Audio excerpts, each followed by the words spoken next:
Good evening, ladies and gentlemen. We'll welcome everyone to today's regular meeting of the Rancho Cordova City Council, the first of the new year. Hard to believe. Welcome to 2023. And we'll ask the clerk to call the roll. Councilmember Terry. Here.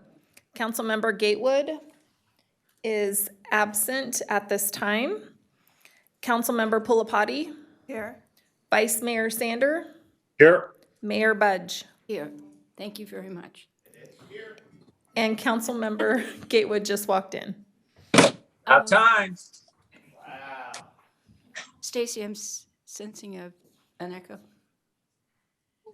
Did we have an echo? Okay, good. Then, will you read the cable TV announcement, please? The meeting of the Rancho Cordova City Council will be cablecast on Metro Cable 14, the local government affairs channel, on the Comcast Consolidated Communications and AT&T Uverse cable systems.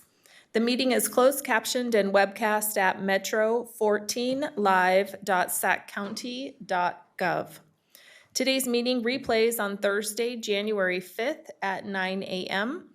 and Saturday, January 7th at 9 a.m. The meeting is also available at youtube.com/Metro Cable 14. A DVD copy can also be ordered from the City Clerk's Department, and a webcast of this meeting will also be available on the city's website within 48 hours of adjournment of this meeting.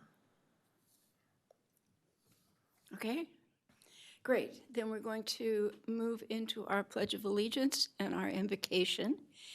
And tonight's invocation is going to be presented by Mary Noby, I hope I'm pronouncing that correctly, with the Law Enforcement Chaplaincy of Sacramento. So if you will all stand, we'll join our brand new city manager, Michael Runner, in the Pledge of Allegiance. Okay. If you'll stand, I pledge allegiance to the flag of the United States of America and to the republic for which it stands, one nation, under God, indivisible, with liberty and justice for all. So, Mary, have you joined us? Yes, I have. Good evening. Thank you. Go right ahead. We can hear you. All right. Father, thank you for this day. And as we begin this new year, bless those present with us. Please protect each one who serves, especially our first responders and those working diligently to keep us safe throughout these stormy days. We ask that you guide the thoughts and actions during this meeting to bring fulfillment to the mission of this council and all its members. Strengthen us and fill us with your peace. May we serve in your likeness and love with your generosity. In your holy name we pray, amen. Thank you, Mary. Please be seated. Okay, we have a presentation tonight, and we're going to call on our Communications and Government Affairs Director, Maria Niestad. Okay. Good evening, Honorable Mayor and Council members. Maria Chacon-Niestad, Communications and Public Affairs Director. This evening, our federal and state legislative advocacy partners will provide brief legislative updates from the past year. And later, under regular calendar, I'll update you on our 2023 legislative advocacy platform and projects for federal funding. First, you'll hear from Jason Gonzalez with Joe A. Gonzalez and Son. The Gonzalez team has been our advocacy partner at the state capitol for the past 6 years.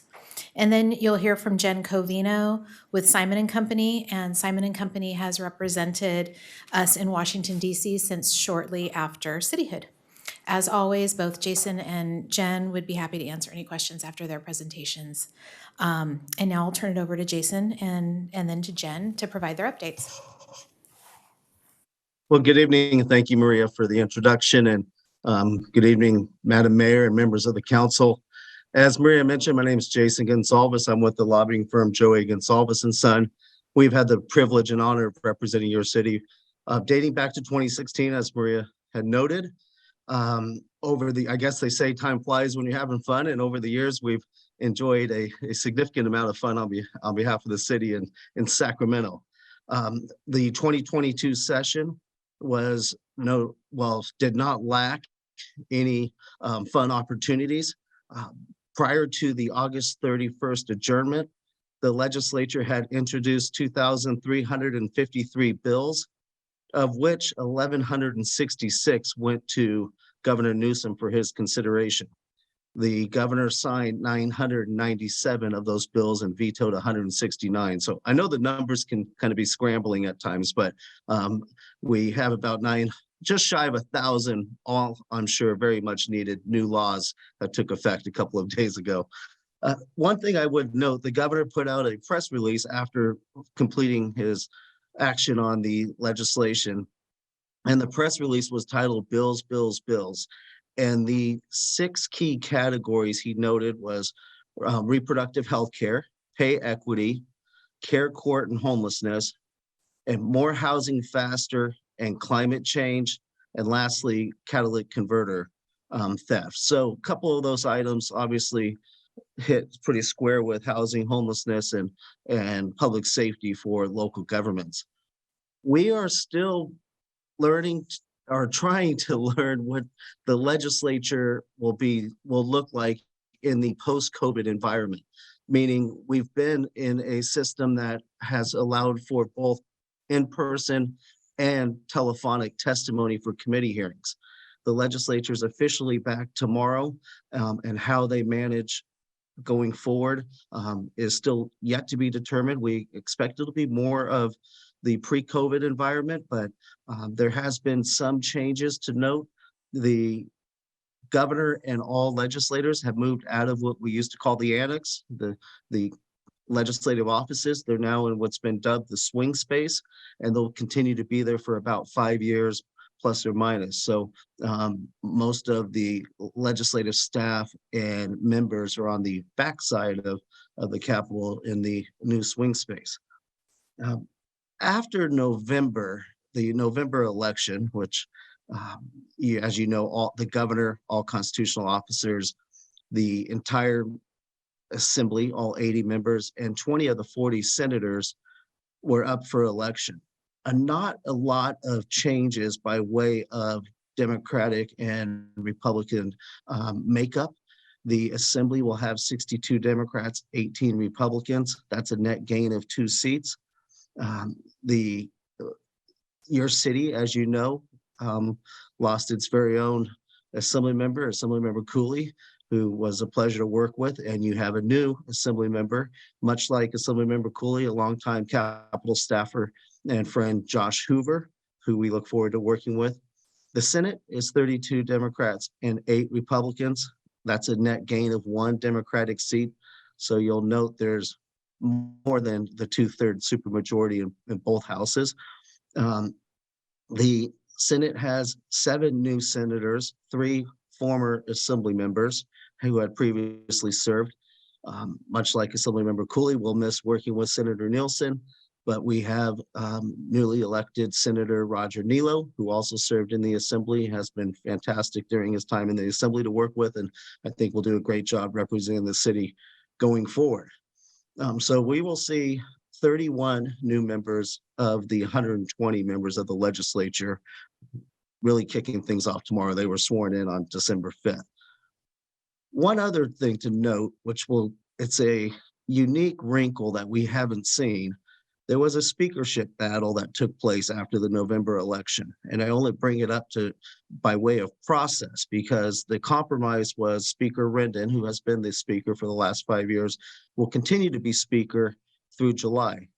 And then they elected on the same roll call Speaker designee or Speaker-elect Robert Rivas, who will take over July 1st.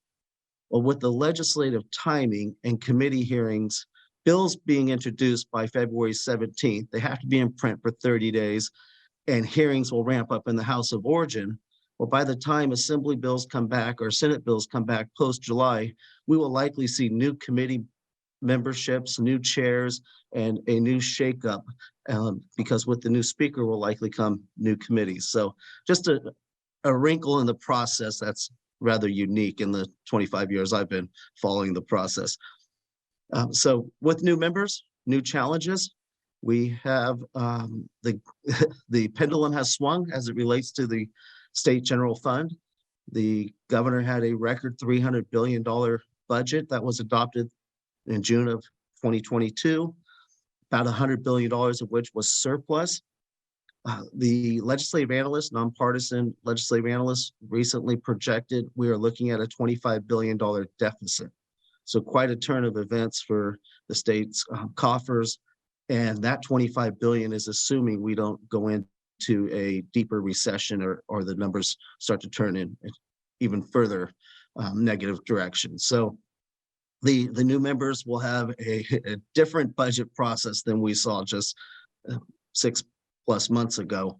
And that'll present some challenges. One thing that is to note and different than we've seen in the past when the legislatures turn to local governments for filling budget shortfalls, and that is they do have about a $40 billion rainy day fund that they have set aside some of those surplus revenues for. So that'll take some of the sting away, but it again will be a much different budget process than we've seen in the past. We anticipate a continued focus on housing and homelessness. Unfortunately, the housing focus has resulted in legislation that's noted in your legislative platform, and that is bills that seek to circumvent your local land use authority. And so we'll continue to expect to play defense on those at your direction and working with your management team and trying to protect local control, and then also find ways where we can seek opportunities for funding and projects for the city. But I think those opportunities will be more in line with state departments and pre-programmed dollars versus the state general fund, where we've seen members request in prior years, because obviously the general fund is going to have its challenges. So in summary, 2023 should be an exciting start to the 2-year legislative session. We'll see another 2,000 plus or minus much needed bills, I'm sure. And we look forward to continuing to work with the mayor, the council at the management's direction. I want to thank your management team. And then in closing, congratulate the new city manager, Mr. Runner. It makes me feel a little bit older because I know and adored his father and mom, and mother. So I guess I've been around a little while, Micah, or we're getting old together, but look forward to working with you, and congratulations. So with that, I'm happy to answer any questions. Jason, thank you. You would be interested to know that George Runner has joined us in the chambers tonight. So if you Well, want to say hello to George, you can do that. Well, congratulations to Senator Runner. He should be very proud, and he's got a fine young man. So working in a family business, I know how parents can be proud. So glad to hear the senator is there. Micah's blushing. So thank you, Jason. So let's ask if there are any questions. We'll start with Donald. Donald, you have any questions? Nope, I'm good, thank you. Garrett is here, but he's not in his chair. Siri, do you have any questions? No questions. David, do you have any questions? Just what might be a dumb question. You mentioned going from a surplus state to a deficit state, and the media often doesn't report very clearly what that actually means. I appreciate you mentioning the rainy day fund, but the number they compare it against. So is that the $25 billion deficit? In Washington, sometimes that would be, well, we were expecting this much and we got less, therefore there's a deficit, even though that was an expectation, not reality. When we use that wording, that sort of deficit term in California, how do you actually define it? Is it versus the last approved budget, which would make the most sense? That is correct, Councilmember Sanders. It is against the state. Since the adoption of the June 15th budget, I think the easiest way to answer that question is the state has missed its revenue projections every month since June 15th. So the deficit is in contrast to what was adopted last June. So we adopted a budget in June. It looks like we're going to miss it by 25 billion, I think was the amount you mentioned. That's correct. Okay. And that was a record high budget year. It's really incredible how much the budgets are growing in California, but this is our volatile income tax, the results of our volatile income tax, right? Because we tax high earners enormously. And that means if there's a good capital gains year and the market's doing well and the tech sectors in particular is doing well, huge revenues. And then if there's a flattening, steep declines. So I assume that's still the dynamic we're looking at. That is the dynamic. As Governor Brown said on his last budget, 18,000 taxpayers pay over 50% of the state's general fund and income taxes. And Yeah. you're absolutely right. I remember Pete Wilson's last budget, seems like a lifetime ago, but the entire state budget was $68 billion. It's ballooned over to over 300 billion. So Right. it's volatile to say the least. Boy, 18,000 out of 40 million residents. That is really I agree. remarkable. Okay, thank you. Yeah, kind of tragic, actually. Garrett, did you have any questions? Yeah, what does it look like for grants and stuff for roads? Is all that getting ready to get slashed for this year, or do we have an opportunity to get grants and federal money and state money into the city? What are we looking like this year? Everything I would expect is on the table. And that's why in my comments, I am recommending we will focus on projects that we can still request funding from your legislators and see if there's a path through the state general fund. But I think the more prudent path will be through state agencies, transportation agencies, park agencies, and pre-programmed dollars. But yeah, I think you're going to see cuts or reductions across the board, especially if the 25 billion continues to grow. Okay.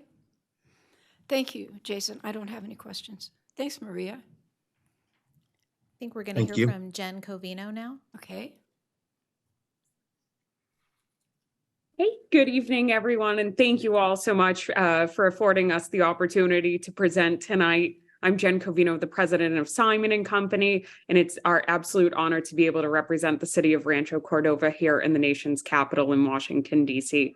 First of all, I just want to say congratulations to Mayor Budge and to the council for your another year of service. And I thank you and I want to express our gratitude for your service over the past few years, which I know have been difficult, leading us all through both the pandemic and the recovery from it. I also want to congratulate the new city manager on your appointment. We are looking forward to working with you in this new capacity going forward. Finally, just want to wish everyone else a happy new year. So it has been an interesting day here in Washington, D.C., the opening day of the 118th session of Congress. Before I jump over to what's happening on Capitol Hill, just want to take the time to review the first 2 years of the Biden-Harris administration, which has been pretty productive as we look back in history in terms of legislative accomplishments in their work with the two Democratic majority chambers in the past 2 years. So we enter 2023 with the Biden administration having secured some legislative victories that I'm sure you are all familiar with. Those include the American Rescue Plan Act of 2021, the Bipartisan Infrastructure Law, the Inflation Reduction Act, the Bipartisan Safer Communities Act, the CHIPS and Science Act, and finally, the Respect for Marriage Act that was just passed in December. In the final days of fiscal or calendar year 2022, we also finally saw Congress reach an agreement on a fiscal year 2023 omnibus budget agreement. And so despite the fact that today we are ushering in a period of divided government here in the nation's capital, we can afford you some certainty that implementation efforts related to these laws that I've just mentioned are going to be moving forward in the year ahead. So we actually have a remarkable amount of certainty about what opportunities are going to exist for city governments like Rancho Cordova to take advantage of in the year ahead. So moving over to the legislative branch, of course, you're all aware of the fact that this year we will have divided government on Capitol Hill. The Republican Party has taken control of the House of Representatives with a 222 majority.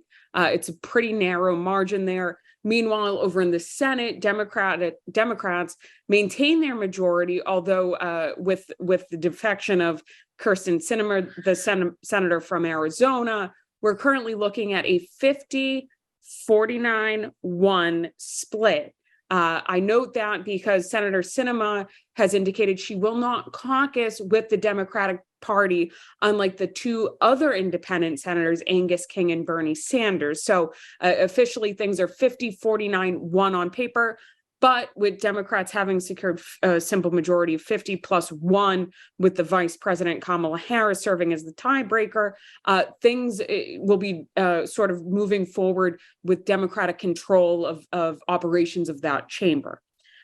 Over in the House, or first on the Senate, the parties have chosen their leaders, and so Senate Republican leader Mitch McConnell actually becomes the longest serving member of Senate leadership in the history of the chamber as of today.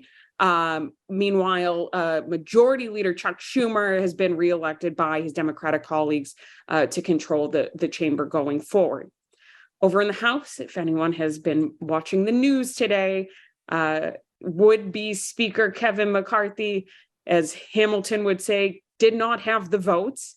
And we've seen 3 ballots that have been cast thus far, ushering a period of uncertainty for the Republican majority in the House. What I want to note, just for our purposes here tonight, the House will not be able to move forward with its legislative business, committee assignments, or adoption of a rules package until we have a formal resolution on who the next Speaker of the House will be. So this could take a few days. I do think that, although Representative McCarthy has indicated he's willing to hold out for many days, if not weeks, there will come a time where the Republican caucus is prepared to move on to an alternative to keep things going here in Washington, D.C., since we're unable to move on to the people's business in the absence of a resolution here. Of course, we've enjoyed a great working partnership with your congressional delegation that includes Senator Feinstein, Senator Padilla, and Congressman Bera over the past few sessions of Congress. And so we'll look forward to continued efforts coordinating with their staffs moving forward this year. Now, as I mentioned, Congress, just before the break, in the final days of the 117th session, just passed an omnibus agreement, which included $15.3 billion for 7,234 earmark requests that are known as either community project funding requests in the House or congressionally directed spending requests over in the Senate. Things are pretty evenly split. If you look at the two parties, Democrats requested about $1.7 million worth of funding for 5,000 projects. Republicans requested about $6.1 billion for nearly 2,000 projects. So why do I bring that up? Well, these earmarks, again, we shouldn't be calling them that, but that's what we all know them as traditionally, have enjoyed greater bipartisan support now in the second year of having earmarks restored. As you may know, there was a 10-year moratorium on earmarks. And so this is going to be the second cycle where we saw community project funding requests receiving funding in an omnibus. The great news to share with you tonight is that the city's $4 million ask for White Rock Road that was requested by Congressman Bera was included in the Transportation and Housing and Urban Development explanatory statement as a highway infrastructure program grant that's going to be overseen by the U.S. Department of Transportation and managed through Caltrans as a pass-through fund. So congratulations to the city and all who worked on that request. I will look forward to working with you, hopefully, on proposals for this year, but the quest to become speaker actually might have some impact on whether or not we see earmarks. Representative McCarthy, as concessions to some of his more conservative opponents, has proposed a rules package as of now that currently maintains an ability to earmark the spending bills that we saw in the last session of Congress. However, one of the few concessions he's yet to give is an outright ban on earmarks again. And so that could be a final tool in his toolkit to utilize to garner support here, although I don't expect it to be a convincing one. However, if there is a change in projected leadership with the Republican Party in the House, we could see an emerging candidate who does not support the will of the majority of Republicans who support the reinstatement of earmarks. So more to come. If earmarks are to be maintained by whomever the next speaker is in the rules package, then we'll expect proposals to be under development by about late February to early March. And so we'll look forward to working with staff on submitting another round of earmarks, hopefully if things stay on track. One other item to flag for you from this budget deal that was just passed, it included the state, local, tribal, and territorial fiscal recovery, infrastructure, and disaster relief flexibility act. That was traditionally known over the past year as the Padilla-Cornyn or Cornyn-Padilla legislation that grants additional flexibility for cities to invest resources from their coronavirus state and local fiscal recovery fund dollars that were authorized by the American Rescue Plan Act for new additional purposes that include surface transportation infrastructure, community development block grant eligible activities, and for disaster response if you've had a declared disaster in your community. So that's exciting. It gives you more flexibility. As you may recall, ARPA is the $1.9 trillion coronavirus relief package that included $62.5 billion of direct assistance for cities. Rancho Cordova received a $15.58 million direct allocation. Meanwhile, the state of California has $27 billion to play around with an obligation deadline of December 31st, 2024, and an expenditure deadline at the end of 2026. So as the city works to finalize its spending, you might want to go ask your partners in the state of California if they've got anything left over for the years ahead. Moving on really quickly, of course, the bipartisan infrastructure law, we're moving into the second year of implementation on that law that provides $1.2 trillion for our nation's infrastructure, including transportation programs, climate resiliency, energy and power sources, broadband, water infrastructure, and other environmental programs. Just wanted to note there are a host of new grant opportunities that come out of this legislation. Those include a bridge investment program, a Safe Streets and Roads for All initiative at the local level to support Vision Zero initiatives. There's charging and fueling infrastructure grants that will have direct eligibility for local governments, in addition to a statewide formula that'll be delved out by U.S. Department of Transportation. There's Protect discretionary grants to improve the resiliency of your infrastructure, a Reconnecting Communities grant program, a SMART grant program, a Reducing Truck Emissions at Ports program, and a Congestion Relief program, all housed within the U.S. Department of Transportation.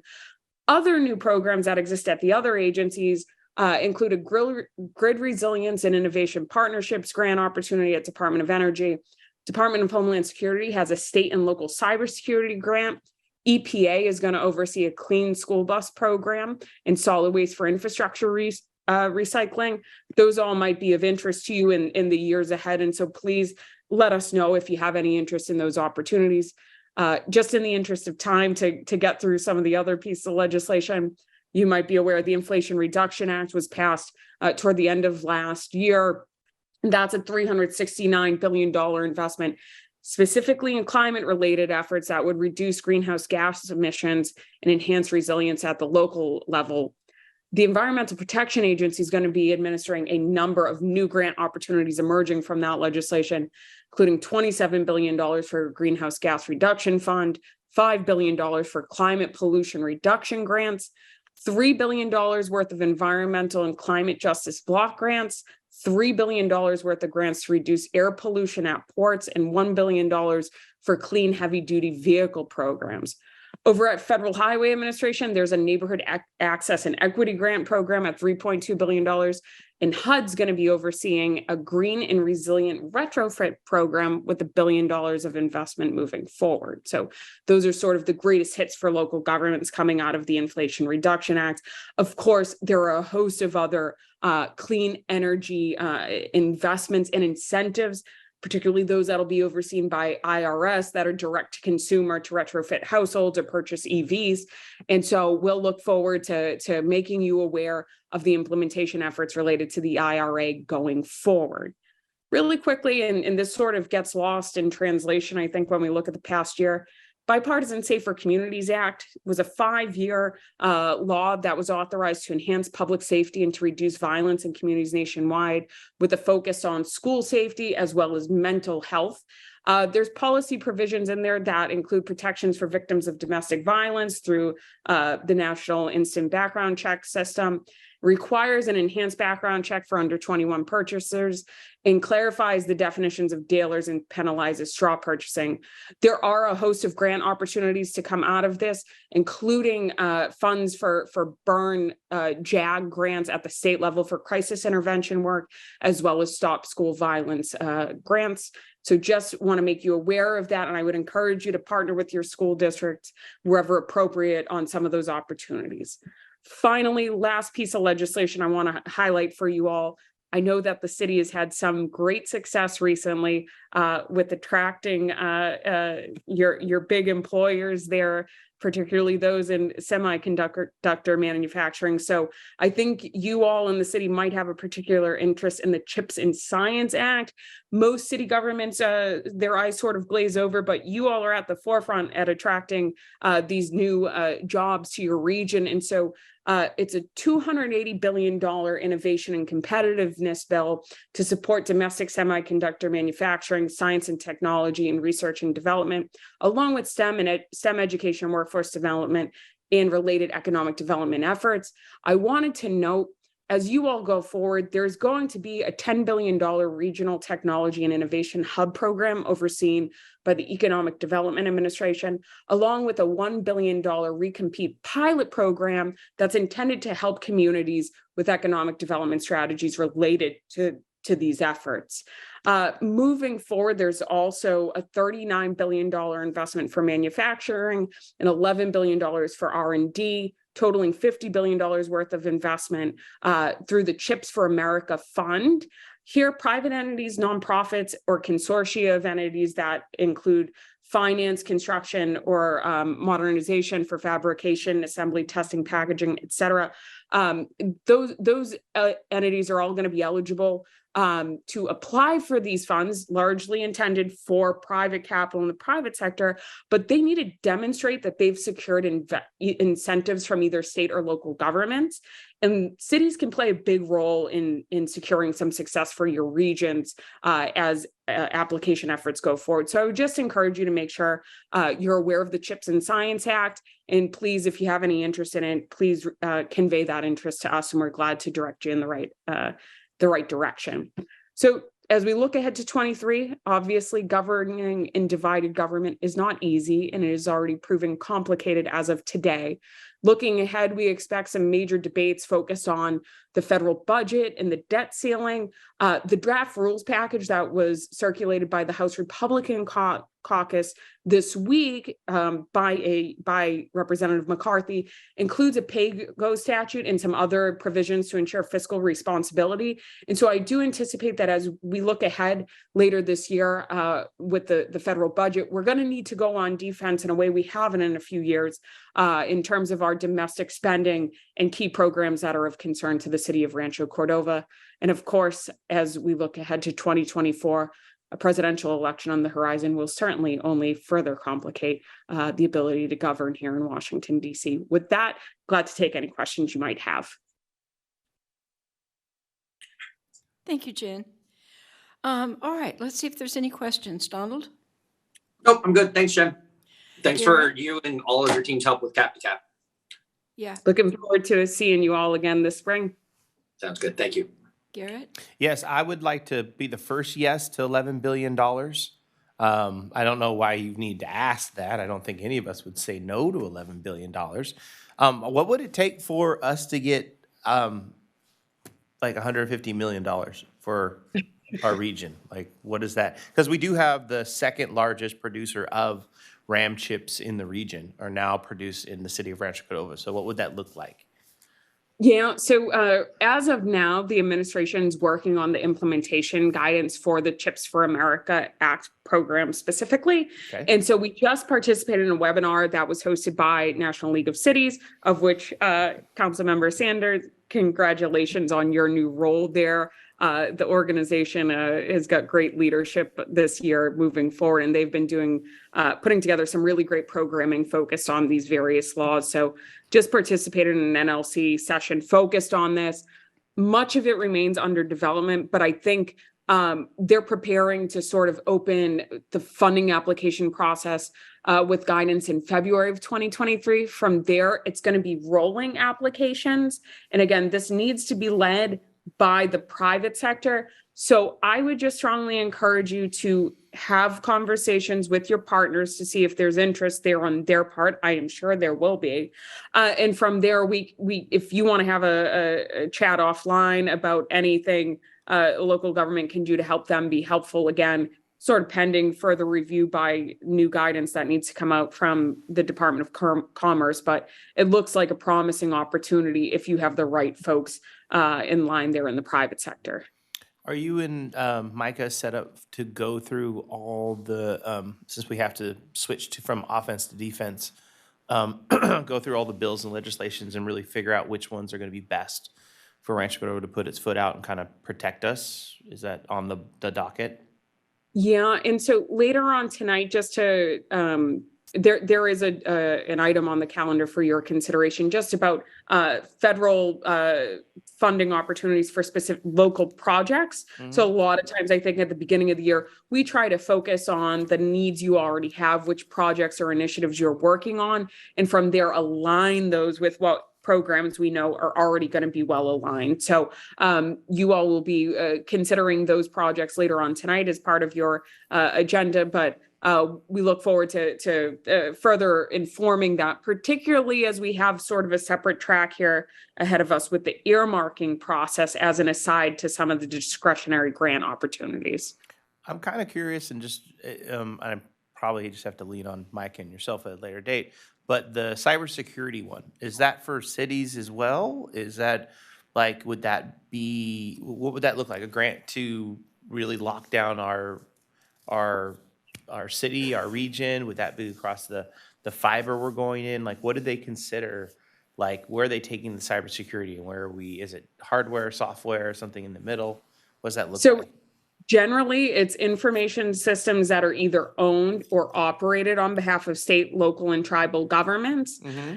Here, because there is eligibility at the state level, what I would say is, to the extent that you can start coordinating with your state, that is going to be helpful, since state can sort of serve as a pass-through for items, services, capabilities, or activities.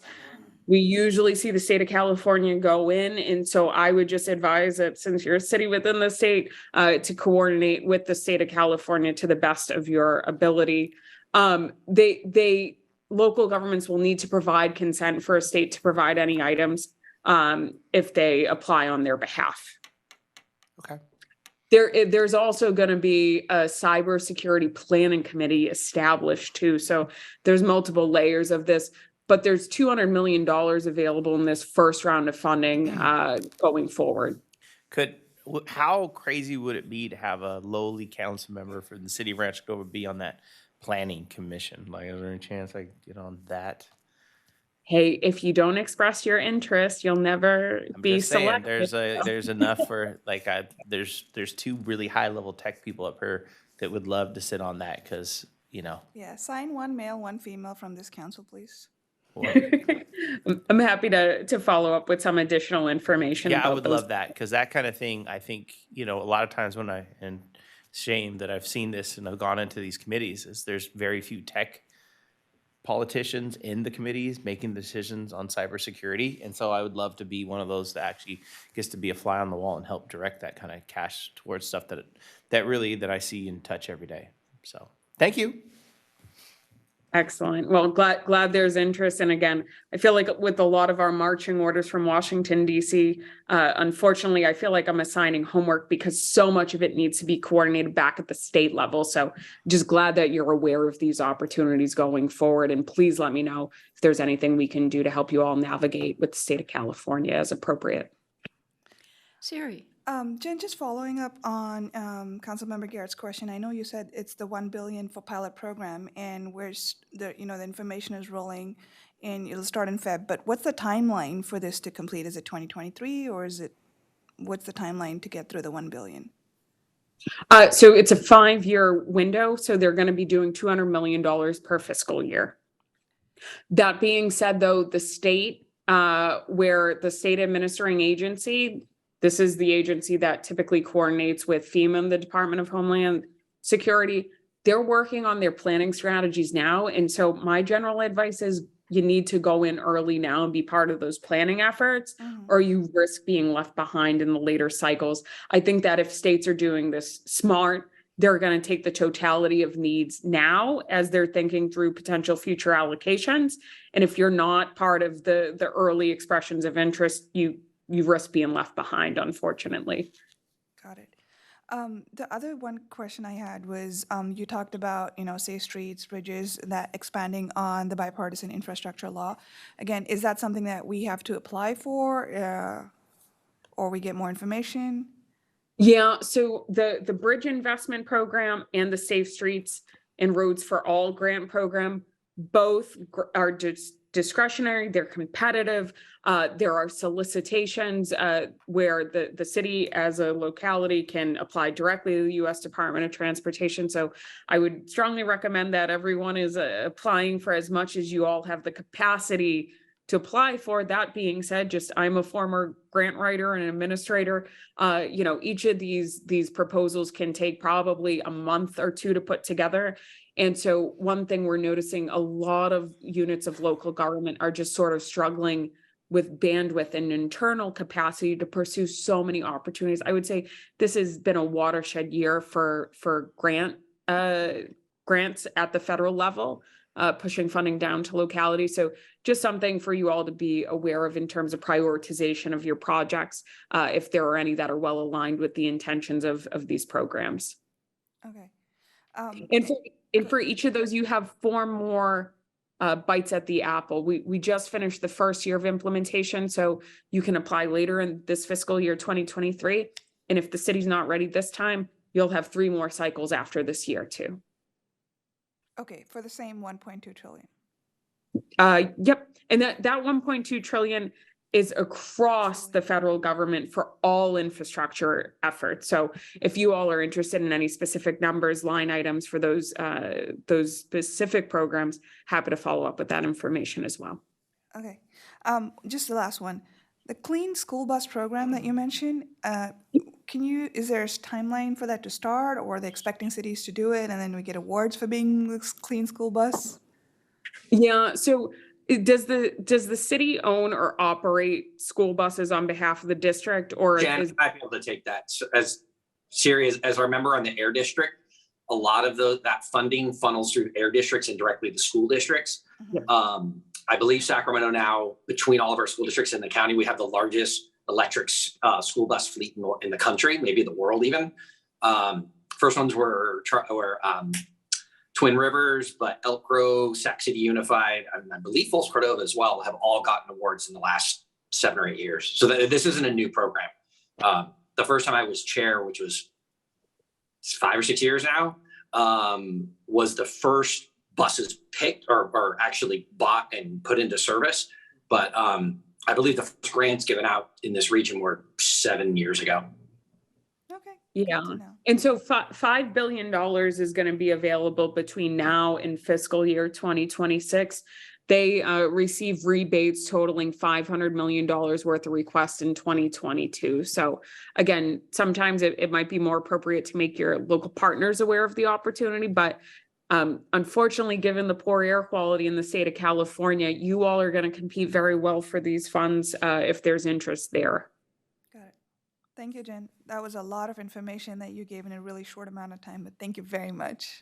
Try to keep it to 10 minutes, but thank you all for your attention. David. I don't have any particular questions. I just want to express, an interest, Jen, in working with you as these next few years unfold with my leadership at the NLC and being sure that we maximize everything I do there and our connections there for Rancho Cordova, so that my city doesn't lose out on my time that I'm spending there, and there's actually, some local benefit from the insights I'll get and the connections I can make. Appreciate that and look forward to ensuring that coordination there to really leverage your spotlight for the community. So we should have some additional conversations to follow up on that as the weeks and months go forward. The council member knows we also have the good fortune of representing the current NLC president, Victoria Woodards, the mayor of Tacoma, Washington. And so we're going through that process now with the city of Tacoma, ensuring that they're, making the most of her time. And so we'll look forward to hopefully repeating the process come November of this year. Right, that's the trial run, and then we can perfect it in 2024. But you are gonna have probably the most interesting year possible to be leading a national organization. Just as we're already seeing in the early hours of this Congress, it's certainly going to be an interesting political context as time moves forward toward 2024. So Maria and Micah, this will mean working with Jen and the NLC staff to host events in Rancho Cordova, like a summer meeting where all the committee members from around the country come here to do their summer committee meetings. So none of us will have to travel to that, but we'll also have the benefit of all those folks in town and getting to show off Rancho Cordova a little bit and benefit from whatever sort of speakers they have coming in to address those groups. So that will require a lot of advanced planning to pull it off. Hey, David, you're a yes vote for us to go chase that tech money too, right? Oh yeah, I'll sign whatever I need to sign. Yep. But also, as we think through your priorities for your year and sort of aligning with what's happening at the federal level, again, like the CHIPS and Science Act, that's going to be huge. And so, again, being able to highlight what you all have accomplished there with new jobs being created, that's big and can be helpful at attracting additional investments, again, from the federal government, we hope. Okay. Very good. Thanks, Jen. Thanks, David. Garrett, did you have additional questions? No, I wanted to make sure that David said yes to that. He did. He's just excited about getting 100 million. Okay. Look, there's only, if I know most of the politicians in the region, there's none that are tech guys. And we have 2 of them. I mean, that's got to give us some sort of benefit or advantageous. Micah, make it done. Okay, Jen, thank you. Maria. Thank you, and I'll be back under regular calendar for more. Okay. Thanks. Jen, thank you. Stay warm, stay dry. Thanks so much. Okay, we're going to go to public comment. And citizens wishing to address the council for any matter not on the agenda may do so at this time, certainly by a teleconference or by completing and submitting a speaker card to the city clerk. And if you want to make a public comment via teleconference, please use the raise hand feature at the bottom center of the screen. If you're participating by telephone and you want to make a public comment, please press, I hope that's *9 to raise your hand. For those participating by Zoom or by telephone, the city clerk will call on you when it's your turn. If you're here to address an item on the agenda, then obviously we will ask for public comment for each agenda item. And everybody will have 3 minutes. And please remember that under the government code, we can't take any action on any of the things you bring to us unless it's deemed to be of an emergency nature or something that came up after the agenda was posted. So Stacy, we'll ask you first if there are public comments. Yes, the city clerk's office has received some speaker cards as well as emails, and then I will go to Zoom. Okay. We'll start with Kate Carroll. Following Kate will be Sarah Malone. Following Sarah Malone will be Greg Mullenberg. You'll have up to 3 minutes. Thank you. And thank you. Is it on? Okay. Thank you to all the council members for allowing time for this general public comments. My name is Kate Carroll, as she said, and I'm a resident of Stone Creek. At the council meeting on December 5th, I mentioned that public record requests were slow to arrive, and I appreciated the interest that several of the council showed when that issue was raised. Specifically, I mentioned that an initial request made on November 11th, not the best day because I know it was a holiday, still had not shown up. I know our city staff have a great deal on their plates, and that is true for us as the public as well. 32 days after November 11th, on December 13th, we received a first batch of documents. On December 23rd, a second batch arrived with a closing comment that the city considered the request completed. Unfortunately, the second batch was identical to the first. And now I'd like to switch gears a minute to due diligence. According to the website Incorporated Zone, due diligence is a term used in business law and other disciplines to refer to an audit or review of facts. In other words, to perform due diligence, you are performing an investigation to find factual information on a particular matter. I mention this tonight because I strongly believe that you, our council, are committed to giving the public, our due diligence to review public records that pertain to issues we have concern over. Of major concern at this date is the Logistics Center project proposed for Bear Hollow and North Mather. At the December 5th meeting, I also asked that the public be given the time necessary to review documents that we receive. Recently, more requests for public records have been submitted. We need the time to receive and review those documents.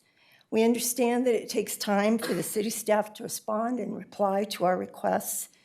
I once again ask that further council attention to the Logistics Center be deferred. Postponing any further discussion provides us, the public, time for our due diligence. Thank you. Thank you, Kate. Next speaker is Sarah Malone.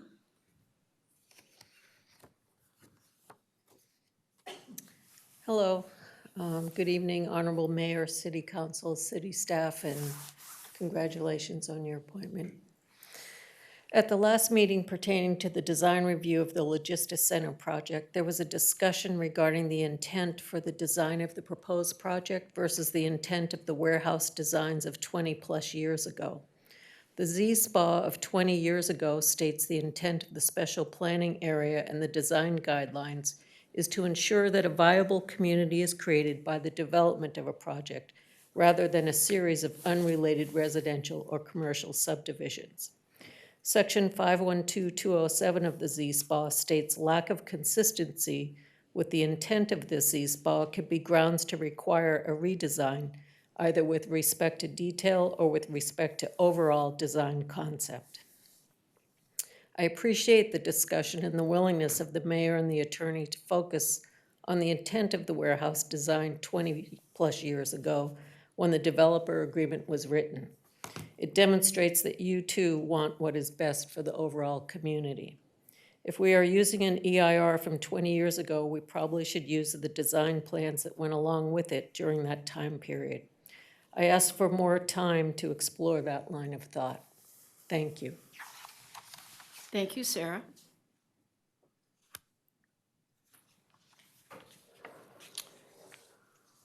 Honorable Mayor Budge, congratulations, your Emerald 20th anniversary. And Rancho City Council and new city manager. I'm Greg Meilenberg, a resident of Rancho Cordova, living in Stone Creek. I would like to also go along with the design aspect. I stated a goal of the Village of Zinfandel Spa is, quote, to foster a sense of community and neighborhood identity with individual neighborhoods while maintaining unity and a cohesive design image. The intent of the spa and its design guidelines is to, quote, ensure that a viable community is created by the development of this project, Villages of Zinfandel, rather than a series of unrelated residential or commercial subdivisions. For non-residential business professional uses, architecturally, this is described as buildings should maintain a scale comparable with residential neighborhoods. The bulk of building massing generally should be minimized, especially where residential character is predominant. Building form should avoid proportionally long, flat surfaces. Building elevations must be attractively designed on all four sides. When taken together, these four statements are in service of the intent of the design guidelines of the V-Spa in itself to, quote, maintain unity and cohesive design image. And this intent is for both residential and non-residential uses. Nothing in the design guidelines state that business, professional, or light industrial land use is exempt from this, only a quarter mile away from Stone Creek residences. I would ask the Damati developer what specifically about this project provides a cohesive design element with the rest of the villages of Zinfandel. Is there a Tuscan feel to the design? A pedestrian-friendly aspect perhaps? Or even undulated landforms found in our lovely parks? What will the residents be proud of about this project? Is this the kind of place we want to bring in and support the CHIPS for America and Science Technology Act financial incentive grants for $11 billion? City Council, thank you for looking after the concerns of your constituents in order to maintain the V-Spa design. Please add this to the upcoming council meeting for record, Section 6, public comment. Thank you, Greg. Next speaker is Troy Fennell. Following Troy will be James Garcia. Following James will be Eric Weiniger. Good evening and thank you for your time. I also would like to ask your consideration in a delay of the Logistics Center. On Friday, December 30th, I submitted a information request recognizing that that was a weekend and holiday time for everybody. It's going to take some time for your staff to be able to prepare that document and then time for me to review that before the next hearing. And also I see in tonight's meeting on agenda, agenda item 11.1, there is another recommendation to exempt CEQA for this building. So concerns about that ongoing, what appears to be a trend. Thank you. Thank you. Thank you, Troy. Actually, Troy, 11.1 is not about that project. It's about a completely different project. Correct. Okay, James. Hello, I'm James Garcia, resident of Stone Creek. I wanted to address a comment that was made by another resident at the December 19th, 2022 City Council meeting. This resident made a reference that a small group of us are personally attacking our leaders and public servants and spreading misinformation and outright lies.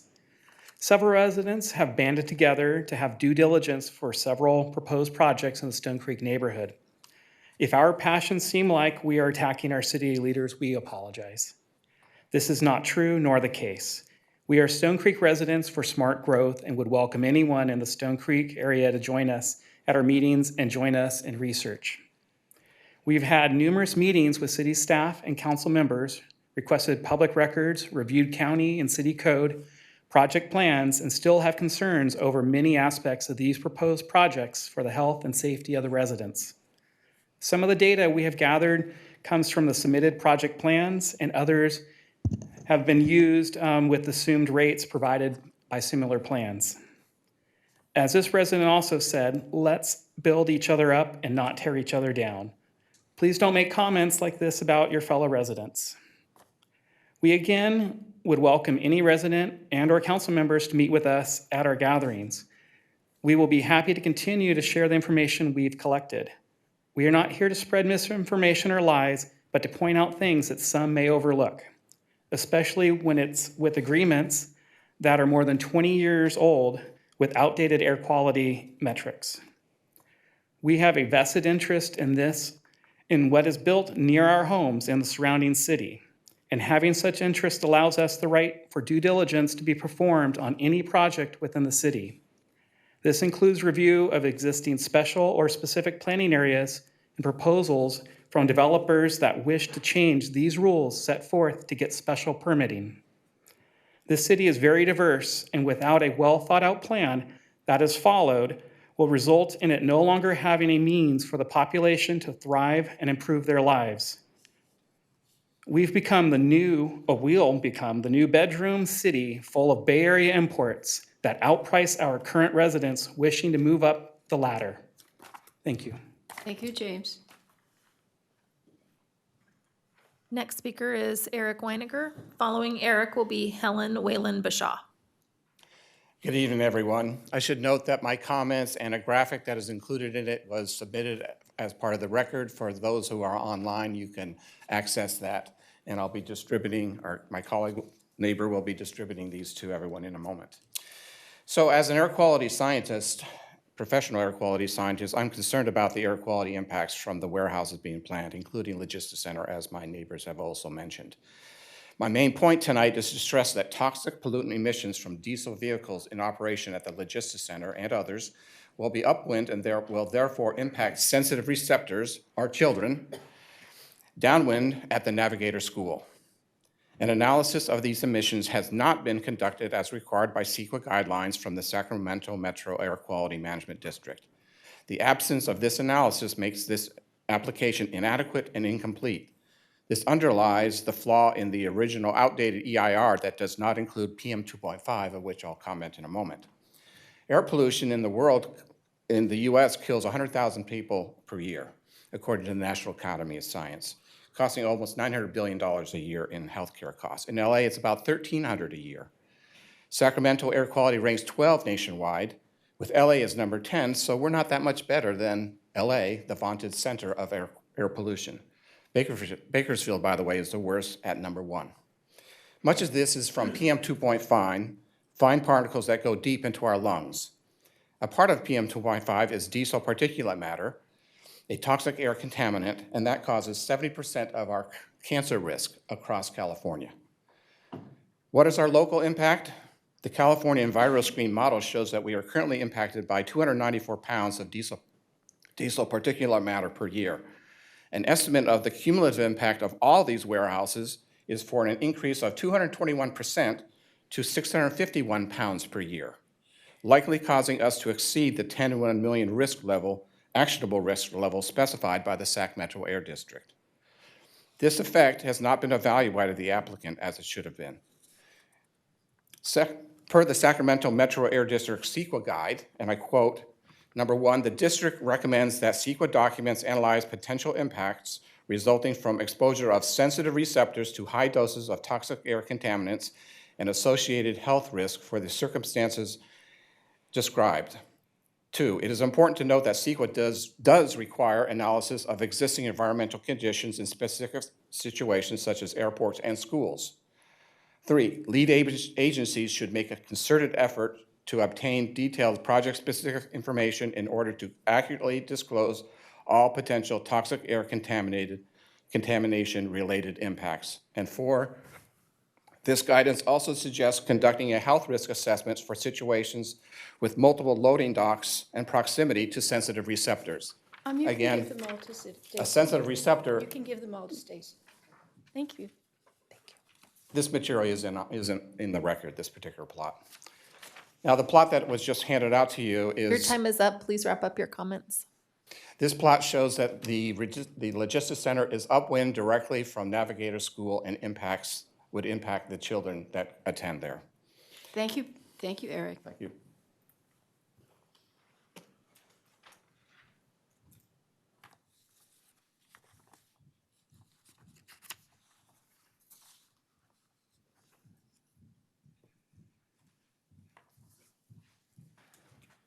Hello, Helen. Hello. Congratulations on your new appointment, Linda. I'm Helen Whalen Bashal, and I'm over in the Tierra Grande area. I would like to first support the comments made by James Garcia. I was offended, but everybody's entitled to the 3 minutes. The comment made by one of the other residents that we're bullies. We're not bullies. We are, in fact, people who are concerned about how our money's being spent, how we're developing the land that's still open in the area. We want you to comply with what has been priorly established with rules that were made in the past. What I find interesting is the person, I believe, is jealous because We have tapped their own resources amongst the citizens of this community to get the expertise we need to point out shortcomings of projects. We're tired of the city gearing towards the builders. We've won a lot of awards and recognition for how we support our builders, but yet they're not residents in the community, and once the builds are over, they're out. We are also concerned that you're gearing developments and changing developments to make us a bedroom community. We're not a bedroom community. The average income, according to what somebody told me in the city, is $50,000 for the residents. Knowing we have high-end and low-end people, that's kind of high, I think. We don't have housing, affordable housing for the people that fall below the average. When is a city going to quit gearing towards the bedroom community that is just going to live here and spend their money somewhere else? I think we need to really address and do things that benefit the community. The people who live here, the people who want to raise their children here, the people who want to be active in the community. So I believe the other person has short-sighted attitude. They might have personal beliefs or affections towards some of the council people, but in reality, yeah, I'm a bully because I'm trying to hold you accountable, if that's called a bully. But that's called a citizen that is concerned about how we're spending money, and we need to get in line with what the community really needs.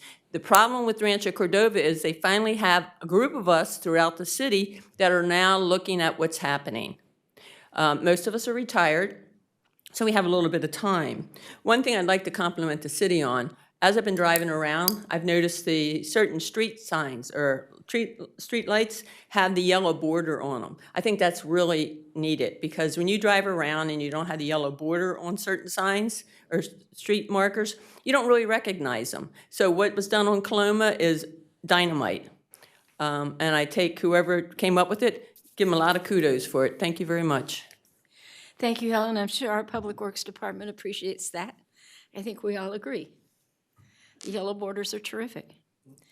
Next speaker. Those are all the speaker cards that I have. I would like to acknowledge the emails that the city clerk's office has received for public comment. The first emailed public comment is from Eric Weiniger. Following Eric was Kate Carroll, James Garcia, Tony Hamilton, and David and Barbara Williams. Those are the emails that the city clerk's department has received for public comment. They have been distributed to the city council via email. They've been made available to the public via the city's website, and copies have also been printed and are available in the back of the council chambers. Mayor Budge, I'm looking at public comment via Zoom, and I do not see any hands that are raised. Okay, thank you very much. Then we will go on to council reports, and we'll start with Donald. Hi, everyone. Not much to report with the holidays. Do want to thank the Police Activities League for a great fun run that they put on. I think, Siri, you were there and actually ran. I joked with our police that I don't tend to run unless police are chasing me. So I was there for the kickoff and to say thank you to everybody, but it was a really great event. I also want to thank the River City Concert Band. I believe that has been said. Well, no, that was before our last meeting. Yeah. So those are kind of our only official things. And welcome Micah to the seat, and looking forward to working with you and the rest of our staff on getting to work for this year. Thank you. Thank you, Donald. Garrett? I've been busy going to a lot of swearing in. So first, congratulations to Micah, friends for years, and his dad, who's sitting there, super proud. Politicians keeping it in the family. Next, he'll be a mayor and a governor. We'll keep him up. Don't worry. We're going to keep pushing him into it. Congratulations to Tien Ho, who became our first district attorney, the first Asian Pacific Islander that's ever been in that role, and that's huge. And it's the first minority actually to ever been in that role. So we went to saw him get swear in. He's going to be a great DA for the city of Rancho Cordova. And then he was introduced by, I think, another person who was born and raised in the Coloma Apartments, who's also very high up in the Sacramento jurisdictions. And so when they shouted, they were like, and he's from Rancho Cordova. And I was like, that's right. And so Rancho Cordova basically now is influencing everybody. It's like we always say, all the greatest stuff comes out of Rancho. And so it was great to see another one. I was like, hey, you got to come back and talk about being, because he was just a regular attorney and the district attorney, and then he finally got to move up. And so now he's very high up in the, and it's just fun to see someone that basically started, he was like dirt poor, living in Coloma You haven't apartments. told us who it was. I know, I forgot his name. I'm trying to find it around. I got nothing here. I'm like, look at this, nothing, blank. It's great. Congratulations, so close. Congratulations to Jim Cooper, who I do remember, born and raised in Rancho Cordova. Literally also one of another greatest things coming out of Rancho Cordova, nailed that name. Jen Lorette, congratulations. She now sits on the school board for the Folsom Cordova School District. Congratulations to Danny Langen and Mark Mattis, who are now 2 new park board members. We haven't changed park board people in about 12 to 20 years. So congratulations to 2 of them. And got to meet with, it was an amazing Christmas. Thank you. I got to make my own gumbo, which, if you know, takes 18 hours. It's a horrible thing, but I do it for the kids. And New Year's was fun. I'm old, so I go to bed at 10. And then my kids wake me up at midnight because they've been playing video games the whole time and say, Dad, it's, and I get up and I go, yay, Happy New Year. And then we go back to bed. But heard at some point I used to stay up and drink till then. That's crazy. And I would like to close the meeting in the name of Regina Belowing. So Regina is my grandmother. She died, and she was what's called the Inang of our family. Inang is mother in Tagalog and Ilocano. And when she came across, she had 11 children. 8 lived past. Her husband was a war vet, and she, because she was born in Hawaii, was an American citizen. At the age of 40, with 8 children, her husband passed away. So she decided that at that point she was going to move everybody at age 43 to America. So she, over the next 5 to 7 years, moved her entire family from the Philippines over to the United States and lived in one house in Oakland, California, and basically raised all the children while her children went and got jobs and became American citizens. It took her, she has 33 grandchildren, 35 great-great-grandchildren, and 3 great-great-great-grandchildren. This woman was very close to me because of all the stuff she went through. And she was the first one that basically made me feel welcome in the family and just an amazing American citizen. Hi, Night 2020. I will now tell a story, but my wife isn't here, so I can't get in trouble for it. So my wife and I were getting ready to get married, and she thought that she was going to have black bridesmaids dresses. I slipped up and told that to the cousins. Cheryl hasn't been in trouble, my wife, with her Inang in 22 years, ever since she was watching Days of the Lives and tried to watch Wonder Woman instead. That used to be a show for all my younger people that you would go and watch on a boob tube, and you can only be on one channel at a time, and that was it. There wasn't a recorder. You had to get your show, and she liked all my children, and so... I know you don't mess with old ladies' soaps. No, you don't. You just let her watch your soaps. So Cheryl was young. So... Inang, a mother, went and took Cheryl by the hand. We were at a big family party and brought her upstairs. And everyone in the family, and I didn't know this, was like, ooh, you're in so much trouble. I was like, uh-oh, because I was the outsider at the time. I was like, uh-oh, I did something wrong. I did eat off the offering plate one time, and that was a mistake because I didn't know that was an offering plate. I just thought it was hors d'oeuvres. But another long story. So we were sitting there, and she brings her in her room, passes around the thing, and she looks at her, and she says, Cheryl, she's like, black is morbid. It's death, and we don't do that in this family. And she's like, Inang, I had no intention of ever using that color. Where would you hear such a thing? From your husband. I was like, ah. So I was in trouble for about 6 months, but I got out of the doghouse when I brought her grandchildren. But ever since, this woman has been a supporter of every family, to gather all those family members together to 100 to 120 at every event. She cooked and cleaned and took care of all of us, and so she'll be missed. Thank you. Garrett, we'd be happy to do that. Please spell her last name. Balaoing.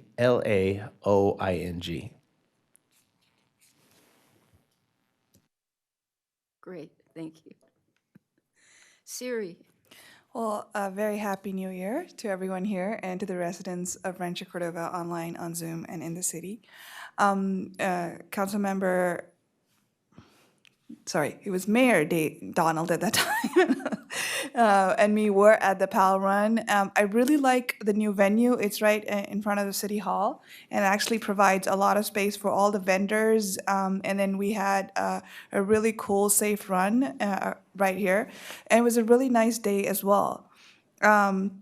I did miss the swearing in of DA Tin Ho, and I'm actually pretty bummed it was today, and I'm realizing it now. I was really excited for it because as soon as I finished my master's, myself and my husband used to binge watch Law and Order, and we had EDA McCoy who would pass convictions, and he would sometimes bend rules. And now, during this Christmas break, we kind of binge watch Law and Order again, and it kind of makes a lot more sense to me now and seeing it so close. And I was super proud of then kind of relating Tin Ho in all these kind of situations that he is going to be in. So congratulations to Tin Ho and all of the others that have been sworn in this cycle, this election season. And I also would like to give kudos to the Public Works Department for boots on the ground with all the flooding that's been happening all around the city. If you've had something that happen, please do call our city. If they've not already rectified the fact, they will be there immediately. Thank you. Thanks, Siri. David. I have very little to report. We had a great Christmas season, I think, in Rancho Cordova. A lot of the traditional events are back. My family and I enjoyed them, but we've spent, frankly, most of our time writing college applications for the past 2 weeks, trying to get my son into the college of his choice, which I think the list number is almost 20 at this point. So that has been a near full-time job. Those of you who've been through this know what it's like. But we're looking forward to a great 2023 with lots of exciting things happening in this community. That's my report. Thank you, David. And I also have a very brief report. Spent the entire time focusing on family and family birthdays, and I was going to show you a picture of my family, but even though there's only about 30 people on these stairs, it doesn't begin to compare with Regina's family, so I'll save that for another time. And then yesterday, several of us from the city and community council went to the ceremony, the celebration of life for Bob Burns, the late Bob Burns. And it was at the Elks Lodge up at Roseville. And they were wonderful hosts. There were so many people from the Rancho Cordova Elks Lodge up there also. And it was just, the event was beautifully done and is so typical of things like that. There was a lovely film that showed so much of his life and so much of his character, because we all know Bob Burns is a perfectly wonderful character. And yes, it was raining by the time we got out, but it was a lovely event, and we're all so glad that we went.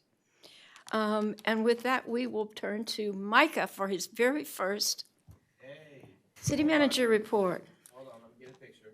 Very first. Well, we could do a drum roll. Well, what's this? Thank you. I was going to say thank you, Mayor. As you may have heard tonight, I did start a new job over the last couple weeks. So I do have the pleasure of giving my first city manager report today, and really just wanted to take the opportunity to share a few moments of appreciation for first Mayor and Council for this opportunity, and this I'm honored by the selection and really look forward to working with you and doing great things and great success with the city of Rancho Cordova. So I want to thank all of you for that.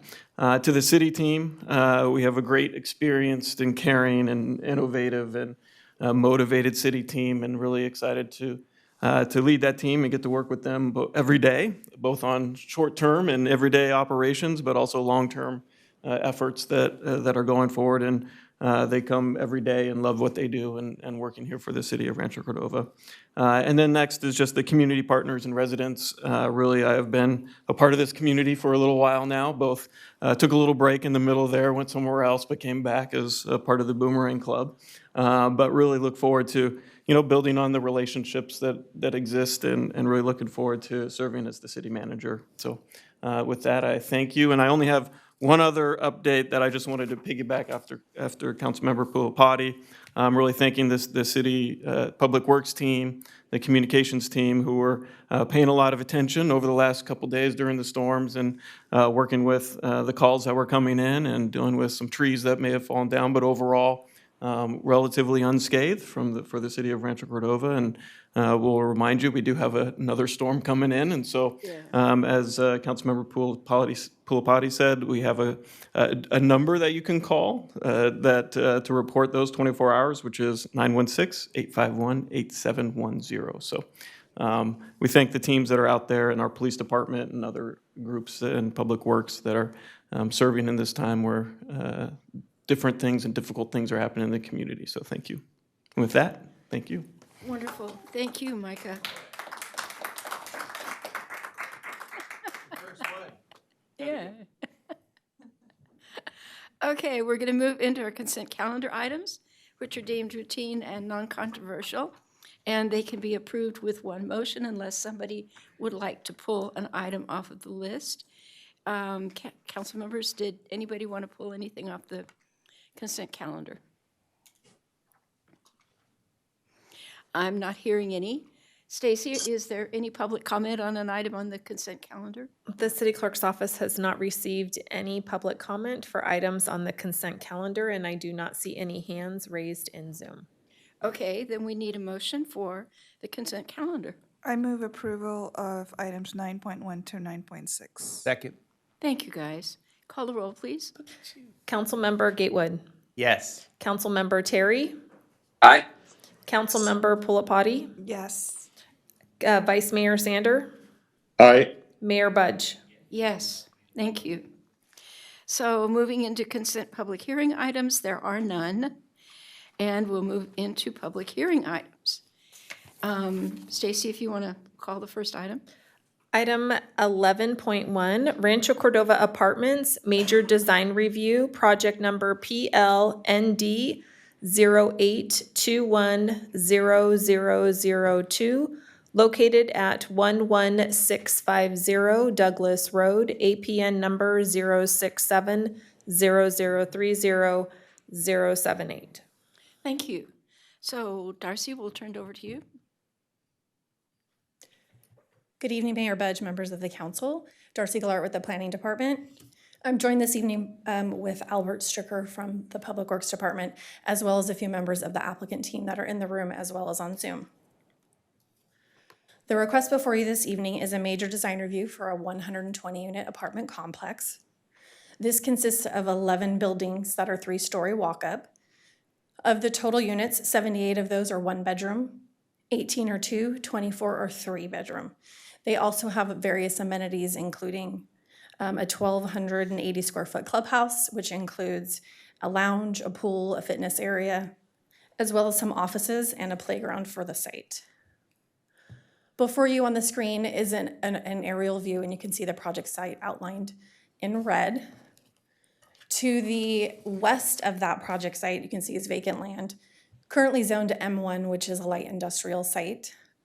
To the east of that, there is a little utility substation as well as Morrison Creek, and then the larger shopping center that sits on the corner that is anchored by Rayleigh's. And with that, we're going to go ahead and turn over the presentation to the applicant team to go over the site plan, design and landscape plan, and then we'll turn it back over to staff. Super. And who came to make that presentation? I'll start. Hey, hold on one second. Do I need to recuse myself? Me and Donald? No, this is west of Rayleigh's. Oh, This is okay. Pat. It's on the backside, right, by the shooting range? Yep. It's across the street from the street. shooting center. You guys are over 1,000 feet away. Yeah. Yeah. We've had to recuse ourselves for stuff that, and I think I'm a tad bit closer. But no, this wouldn't be too close. I wondered the same thing. I just looked it up. Yeah, no worries. Can you leave that slide up? Okay. Hi, Good evening. I'm Kurt Haven, representing the applicant, DDM Darren Moore and family. Congratulations, Mr. Runner. I'm so proud. You're going to do a great job. And Linda Budge, mayor. Everyone knows you're my favorite mayor, so I'm not going to push it around. Sorry, you guys. You guys will be great. But she's my favorite mayor. So thank you very much and congratulations. And Your project is denied. oh, that's all right. I just wanted to jump in quickly here. Those of us who remember this parcel, this has been a parcel that's changed zoning quite a few times. And it's what I consider one of the last opportunities before you hit Mather Lake and you hit all the drainage area, you hit south or west of Douglas. And so when the applicant, the Moore family, purchased this property or became part of this property, you know, we did not want to see it to be another storage area. We didn't want to see it to be an RV storage area. We didn't want it to see it to be strip malls. And basically, we sat around and talked about what's the highest and best use of this property. And as everyone knows, there's a housing shortage currently in California and in Rancho Cordova. So we looked at what kind of housing can we put on here under your current zoning that can maximize this property? For two reasons. One, to be a community asset, to be able to bring people into Rancho Cordova, maybe your children, my children, new Rancho Cordovians for a place to live, and also to make sure that this property actually functions. In today's planning, everything's very expensive. The applicant has about $500,000 in this already. We're here today. And as you can guess, with city fees and sewer fees and school fees, et cetera, that expense just quadruples. So you have to maximize your property and you have to make sure it works for the community. So a lot of thought was given to this, which is why we picked this location. So I just want to start this out by saying we have two members of the team. I'm here as a project manager. We have Mary Waltrin from HRGA, she's our architect company, and Tom Casera from CTA Engineering, who is our engineer. So any technical questions, obviously we'll go to those folks. Any questions? Okay, thank you. Yep. Then we'll turn it back to Darcy and Albert. We'll actually turn it over to Mary from the architect team, and she's going to present the next few slides, and then back to staff. Okay. And she's on Zoom. Oh, okay. Sorry, I'm looking around for somebody I don't recognize, and there's nobody there. Okay.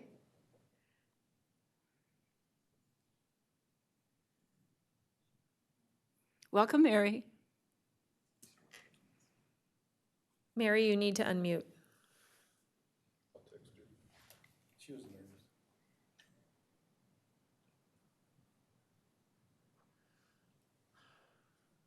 She says you have her on mute.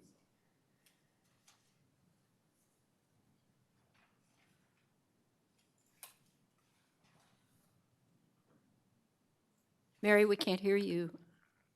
Oh, she called in. You see 521-3412, Stacy?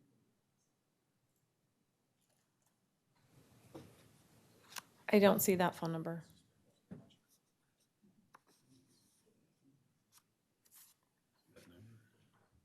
I don't see that number. What do we do now? I see.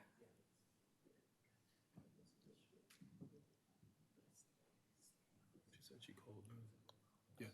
I see her here, but she.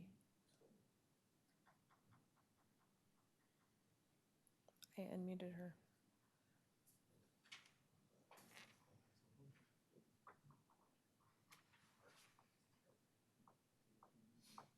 Sorry.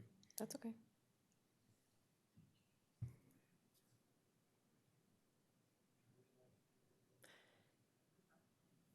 Mayor Budge, if possible, I can handle the presentation if we're having difficulties to move along. I don't have that number. Talked to her earlier. Okay, if the applicant doesn't mind, then we'll turn it back to Darcy. Okay. Okay, I can run through it really quickly for you. Sure. On the screen before you is the site plan. As you can see, they've situated the property where the buildings are situated along the eastern, southern, and western boundary lines, with a center area where there's some additional buildings, and that's where the bulk of the amenities are located, with the playground to the south. Along the eastern property line, there's an existing wall that separates the project site from the utility. Along the western edge of the property will be a very similar block wall. And then along the southern, which is adjacent to Morrison Creek, that will be an open wrought iron fence, which is what we require adjacent to these types of amenities that we have throughout the city. So as you can see, the parking is distributed throughout the site. The site is required to have a minimum of 186 parking stalls, which they have provided. They meet all of the required necessary setbacks and height requirements. On the screen before you is a colored landscape plan. Just to be noted on this landscape plan, they have in some areas increased the tree size up to 24-inch box. They are meeting the minimum shade requirement, which is 50. They're providing 56% of shading for the entire site.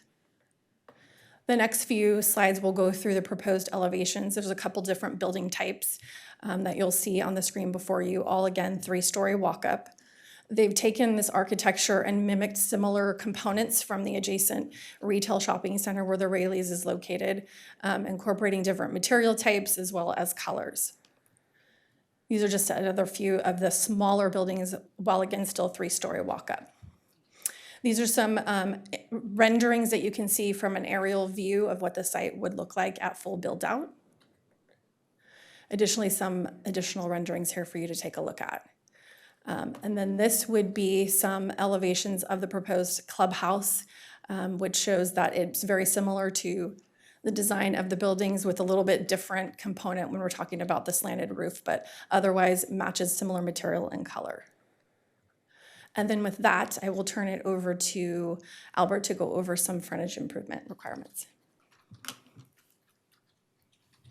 Thank you, Darcy, and good evening, Mayor Budge and members of the council. Albert Stricker with the Public Works Department.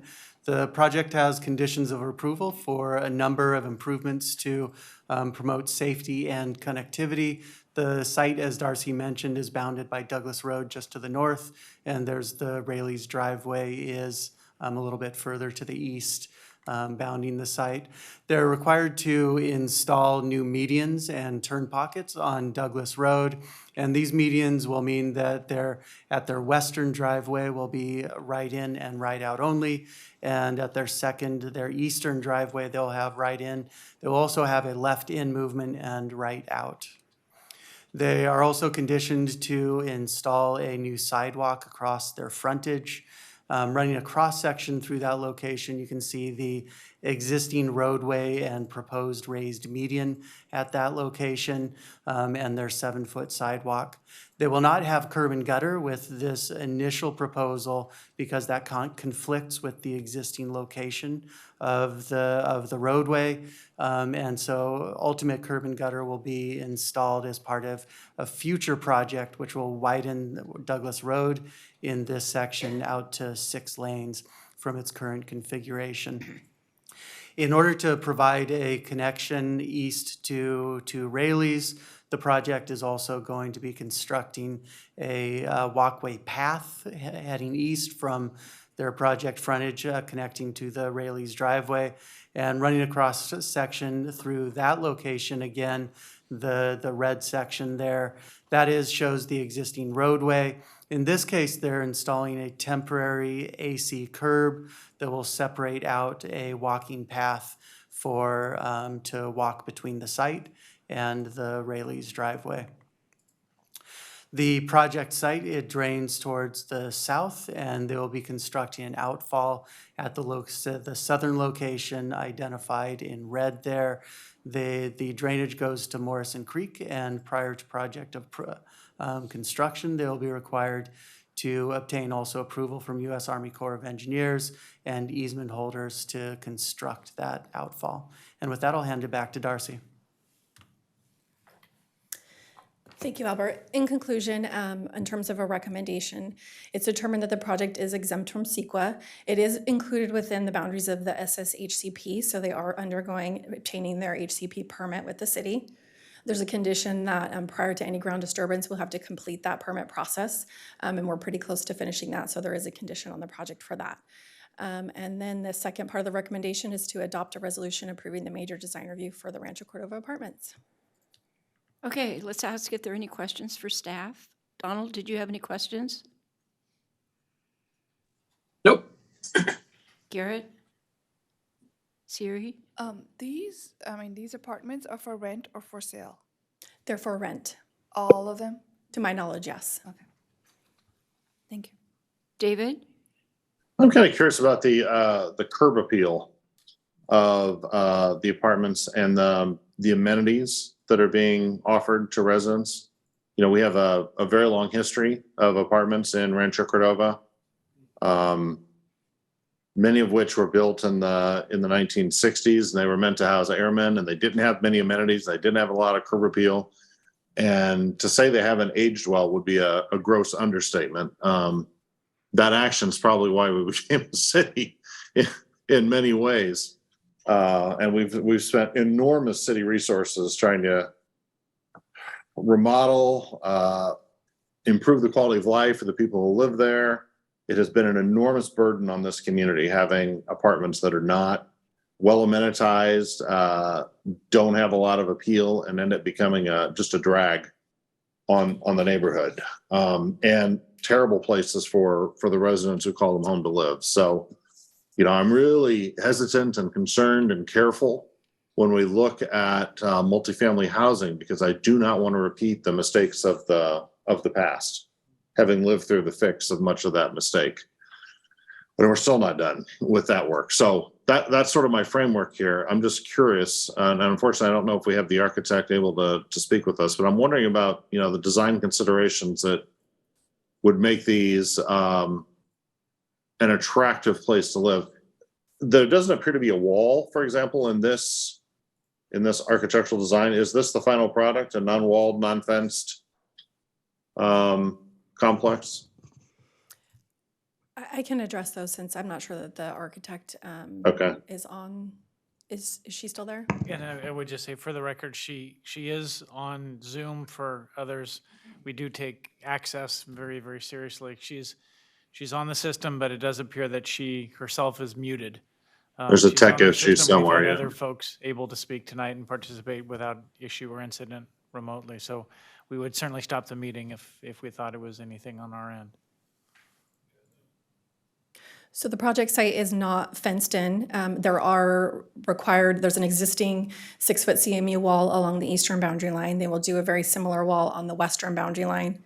And then the open wrought iron fencing along the southern portion, but along the front, it is not proposed to be a fenced-in community at this time. And I don't believe, maybe Kurt could speak to that they plan to do that in the future. In terms of on-site amenities, I can run through those quickly again if you'd like. But there's a 1,280 square foot clubhouse that offers, I think it's about a 990 square foot fenced in pool area outside of the club site, which you can see on this overhead rendering. There's also a fitness club in there. There's the office for the leasing. They have, let me quickly just go back through my notes, I'm sorry. They also have an on-site playground that's to the south of the site as well, which I can flip to the site plan to see. So it does have various on-site amenities for the residents that would live there. Addressing the landscaping, we are aware that there will be a road widening at some time soon. And so we had 2 or 3 renditions on landscaping. It's our intent to make sure that landscaping is high quality, there's trees, there's a buffer zone. But we are working with Public Works on what that exists like. And that's the drawing there. I think she's on now.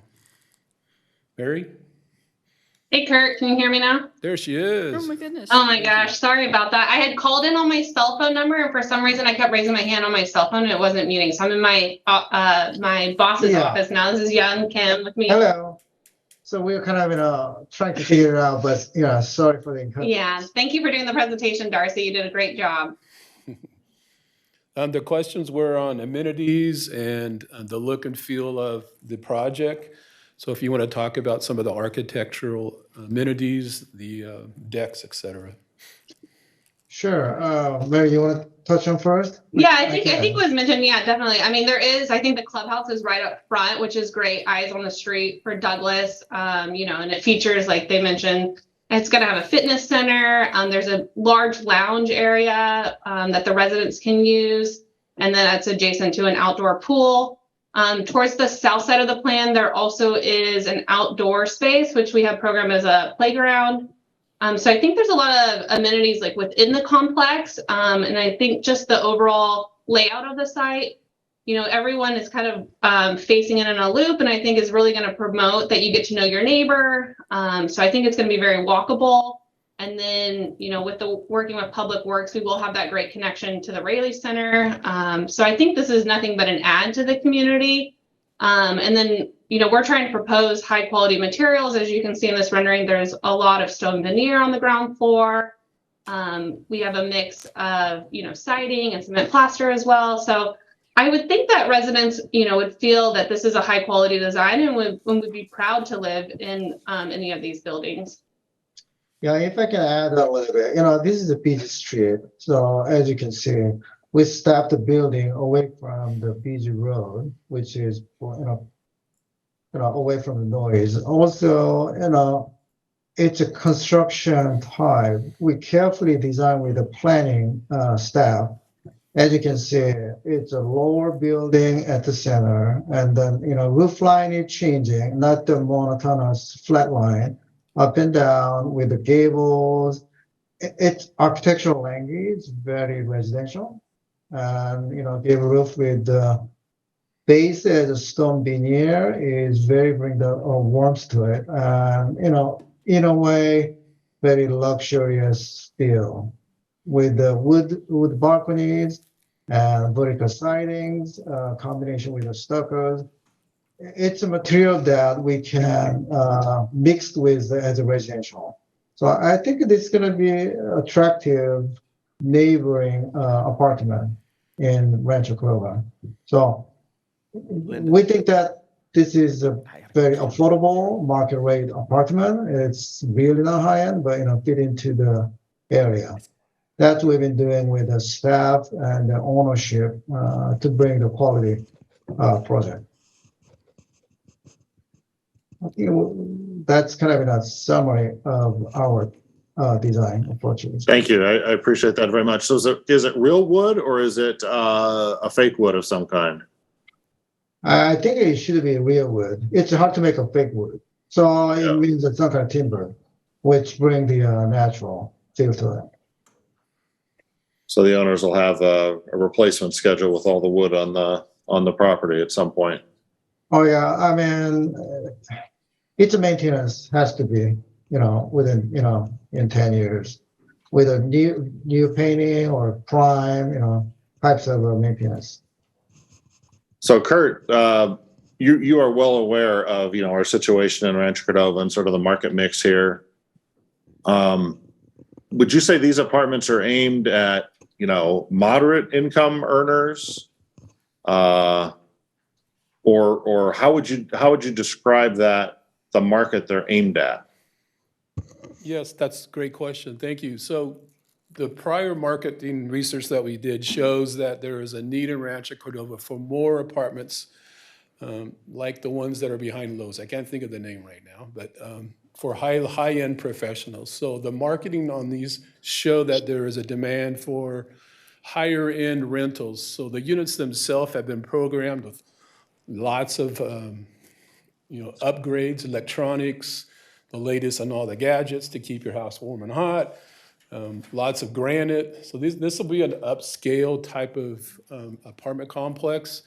And the market right now says that this will be very, very popular. If you look at the other units that we've built in Rancho, since cityhood, they have maintained their quality. Even in some of the other areas of Rancho, the existing areas of Rancho, they have maintained their quality. Yeah. We did a lot of outreach to the community. There really is no community around here. The gun range closed down across the street, so they're gone. I did reach out to the Anatolia board and those people, and no concerns. The location of this is pretty awesome because it does sit by itself and within walking distance of the Baylor. So our market research shows, David, kind of a higher income, high amenity, being able to walk to shopping, walk to activities. And this is what this location provides. Now, we did try to lay this out. We have this really cool condo project that we're going to do in another part. You'll see this soon. But because of the size of this acreage and the density requirements of the city, going back to my prior statement, you have to maximize your property or it won't be successful. And it's not just to make profits for the developers, it's to make sure the project actually functions. And I think that was a mistake that was done in prior years, pre-cityhood, that they didn't look at it that way. So you have to maximize how you use your property. And so this is the item that we came up with and the project that we came up. We feel it's highly amenitized. We feel that it's a good-looking project. We will work closely with Public Works as the road expands. When that happens, I don't know, but we'll get there closely. A lot of work was done as far as maintaining the kind of the integrity of the property, because behind it is the canal and some open area, which I think is pretty exciting. So at least 8 months of interaction with Army Corps of Engineers was done, and I learned a lot about that. It was very exciting. So the whole idea is to maintain the integrity of the property, keep it walkable, keep it attractive, and attract a clientele that will actually be proud to live there and keep it nice and clean. Kurt, did you mention the timeline of start, when this project will start? Yeah, this has been really fun for me because usually I'm on the other side of projects. So being on the developer side, timelines your timeline is actually up to other people. Like the Corps of Engineers. Yeah, it's like the Corps of Engineers who lost my application for 6 months. But we would like to do this soon. Unfortunately, we're about 1.5 years late in getting this project off the ground, so we've incurred 3 interest rates hikes, which make a big difference. This is borrowed money. It's anywhere between a $30 and a $42 million project when we get done. So money is really important, and the cost of money. So our intentions are to, as quickly as possible, develop. But there's so much now riding on that we can't control. Again, you have an approximate 1 year out, 2 years out? I'm not good at that anymore. Okay. Do you know what 1 school year. district does it fall under? Say that again, Siri. I was just wondering what school district this apartment building would fall under. I believe it's Elk Grove Unified. Yeah, Thank you. south of Douglas. David, did you have any further questions? Just sort of a comment, colleagues, as we look at projects like this, I encourage you to think about 100 years. It'd be nice to get this built in a year. The owner moves on or sells it. But we're gonna have this here for at least 50, probably 100 years as a part of this community. And so generations of council members after us are gonna be watching over this or dealing with consequences of this, whatever decisions we make today. So it's a pretty big deal to say, go out there, take some land that has not been used before and put this on it. You gotta be really sure of what you're getting. And the other reflective comment I just want to make was, there's a shopping center, right, separated by a canal here from this. Imagine, if you will, that these two projects were merged and that the housing was somehow over the shopping area. And you had a neighborhood with, housing above, retail below, or other amenities below, instead of a shopping use on this parcel and a housing use on this parcel. The way we build stuff, I think, is not smart considering that long term. And having spent time, elsewhere, I can see value. I understand why it happens this way. This is just not the ideal long-term strategy for health in a community like this. We need to think bigger and better as we move forward. Okay, my only question is a question for Albert, because quite frankly, I like the mix of materials and colors.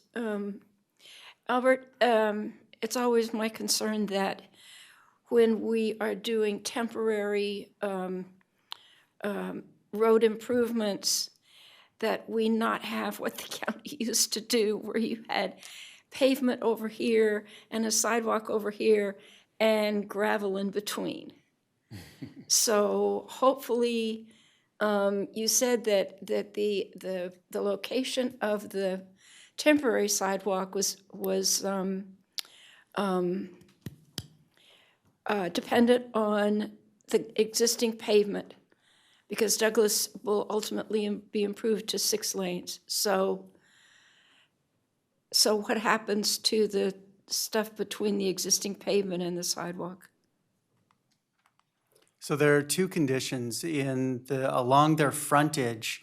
The area in this cross section, the sidewalk is in its permanent location. Okay. And the curb and gutter would be installed north of there, in actually where the existing roadway is. And the area between the curb and gutter and the sidewalk would be filled with landscaping. Unfortunately, because of the need for drainage and the swale at this time, there will be limited ability for landscaping north of the sidewalk. But in the future condition, that would be the case where this would essentially be a parkway with a separated sidewalk and landscaping. So when you say swale, you're really talking about a roadside ditch. That's correct. That's an existing drainage channel there, or drainage swale. Oh, okay. Running down to the creek. Yes, that's correct. It runs to, I believe, to the west from here, where it then eventually goes down to the creek. Actually, it goes uphill to the terrain goes uphill toward the bridge. So I mean, it must be running east. I can double check on that, but it does No, run. that's okay. The point is, as long as it looks like, I mean, it will almost look like a Class 3 or Class C project, even though it's got a sidewalk. It'll look like some of the stuff in the rural South County where you don't have curb, gutter, and sidewalk, but you've got a roadside ditch because they prefer it that way. It could look like a Class C road, that's correct. The county Class C. Yeah, okay, all right. But I think what we would do is we would work closely with the developer to landscape as much as possible through there and to maintain that drainage swale looking as clean as possible at all times. Okay. Garrett had an additional question. Okay, a couple things. One, Kurt, make Darren show up for this dang meeting. You don't want Darren here. I do want Darren here. So just so everyone knows, Darren happens to be one of the people that owns a bunch of property in our community. So this is someone that's from Rancho Cordova to develop in Rancho Cordova. So he can't build something and just disappear in the middle of the night. He's stuck. If he does this, his other properties are the one. He owns like next to High Class Auto and stuff like that. So he has other stuff, containers, warehouses, stuff like that. One of the good warehouse owners. So that moving on. Tell me about it's children friendly, right? This is basically made. I want to make sure it's children friendly complex. And then how many square feet is the playground area? Can kids play like baseball and basketball on it? Is it big enough for that to go kick a soccer ball around, or are they gonna cross it and then go over to the park? What is the park next to our house? Heron. No, not Heron. That's Long Walk. Woo. Argonaut. What's the one over by the school? Argonaut. So I can't answer, the park, maybe Mary can in a minute, but there is a large majority, there's 42 units that are 2 and 3 bedrooms. We have 2 and 3 bedroom units, which I thought was important, with 78 that are 1 bedroom. And then maybe Mary or Young can talk about the size of the playground. This is not a big parcel, it's under 5 acres. Right. Mary? Yeah, do you mind, can you guys maybe go back a couple sheets to either the site we're on, either here, this is good. So you can see it's on the south side in front of building 4, I think it's labeled, building B. So it's a pretty good amenity space. I mean, I don't know off the top of my head the total square footage, but I'm guessing it's around like 1,400 square feet because it's similar size to the clubhouse and pool area as well. So it's, I don't know if you guys can point out, it's that brown and green. Yeah, but you know why that fenced in for the safety. So there's a good size of a playground, but next to it, triangular shape is like a park setting, so they can play around in the Yeah. grass area. Can you So, see it, Garrett? Yeah, I see it yeah, now. it's a pretty, we're setting up close to Creekside. Can somebody with the cursor show us where, on this diagram, where Douglas is? They are, Donald. I can't see it. Okay, up there. Okay, so you Right. put it, so, okay, somebody had said that it was in the south area, which would put it closest to the street because this is north of the street. But it's actually, Oh, by the way. So- oh, no, I take it back. It's south of the street. Never mind. I'm getting my Yeah, direction. we're trying Okay, to so that's fairly close to the back and closer to the canal, basically. Okay, good. That's a much better place than the Yeah, way I away interpret. from the street, we think that that's the more safer, quieter area for children to play around. Yeah, and I think a lot of the building space that way, which I, as a mom, I know that would be important to me, that I could see them out of my unit, so. And you're gonna have, and there's fencing on the south side to prevent folks from getting into the canal? Yes. Yeah. Yeah, I think if you go back one more slide, yeah, we've noted all the different fence materials, yeah, in the red. Yeah, the way I interpret somebody explaining where the playground was, that it was closest to Douglas Road, which I didn't see making no. it, but that's a much better placement than what I. Right. It's a quite opposite way, yeah. Yeah, no, it's good. Okay, Garrett, did you get your question? Yeah, I have one more question, but it's more for you, Linda, because you're our designer extraordinaire. Go back to the picture of the cool site. And first of all, very excited that you're building this in the community, something that's really needed, because it's kind of, either A, you want to downsize, or a starter home as you move into more of this. We need these types of options for our families and friends, because when my kids come back, they're not going to be able to afford a home, and this is something you can afford. Now, this is totally technical, and I apologize. Does lime green last? Does that color of green last 100 years or 20 years, or is that something that's like, oh, that does not fade well? Should it be some, you would know, because you got to tell me, like, if I'm being picky, because that's not one of my faves, but I'm also concerned that it would turn into muck color, because it just starts to fade in and stuff like that. So The secret to it is the paint they use, because you can contrast, or you can compare this to the townhouses around the Village Green. And those buildings have to be painted at least every 2 years because of the lack of quality in the paint and the dark colors. Hello. So, number one, this is a lighter color. And Garrett, think about the fact that fast food changes its image every 3 to 5 years because some new image comes along. Well, right now, the big color is gray, and I'm so pleased that this building is not gray. I was just hoping to get our famous. I'm just hoping to get our famous three different. Like what do we always get? Like veranda and this one and this one. We have to get those three themes in here, right? Have to always be the same. Hey, Sorry, Garrett. go ahead. Okay. Garrett, as somebody who used to sell paint, what Linda just said is really important. One, lighter colors don't fade as quickly, Right. just because they have less colorant in them and stuff. But the quality of the paint that you buy and that kind of stuff makes a difference. And it really comes down to a schedule of maintenance. So even the question about whether it's wood siding, or you could put cement fiberboard up there that looks very much like wood, that'll last longer, but you still have to maintain it and put coatings up to protect Thanks it for from agreeing with me, Donald. Yep. Okay, you're are right. there any further questions for the applicant or staff?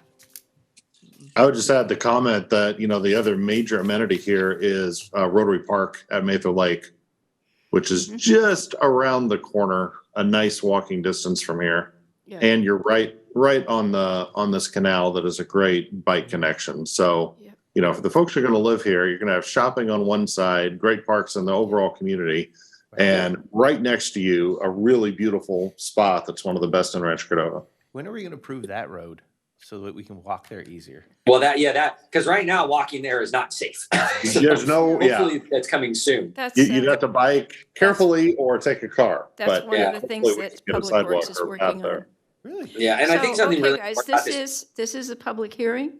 So we're going to open the public hearing and ask the city clerk if there are any comments from the public. Yes, so we're gonna start with James Garcia. Following James Garcia will be Helen Whalen Bashaw. James. Hello, I'm James Garcia, resident of Stone Creek. I just had a couple questions on this project in particular. Is the recommendation states that it's exempt from the CEQA Act pursuant to project consistent with community plan, general plan, or zoning, and adopt it is the recommendation. What in those bodies is allowing this to be CEQA exempt? It seems to be the nature of most projects here that if it's been there, it's in the general plan, it's CEQA exempt. Where's the environmental study? Because you are right next to Morrison Creek. You are next to the canal. The runoff is slated with the Army Corps of Engineers to have to run off into that Morrison Creek. Also, you have to get an easement of the South Sacramento Habitat Conservation Plan in order to even build here. There's multiple things that are being requested in order to even have that option. But I understand this is a design review, so we can't necessarily go into that. But as the attorney here, you wrote and you spoke about CEQA, so I'm curious as to why this could be CEQA exempt along with most projects that have come for us. The fact that this is also on a current 2-lane road that has 55-mile-an-hour limit right now. We're gonna go ahead and change that.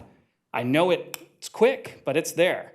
That is a dangerous intersection. There's already people that are trying to turn into the Rayleigh's parking lot that have issues with people coming up on them fast. We already put a median at least to help divide the road.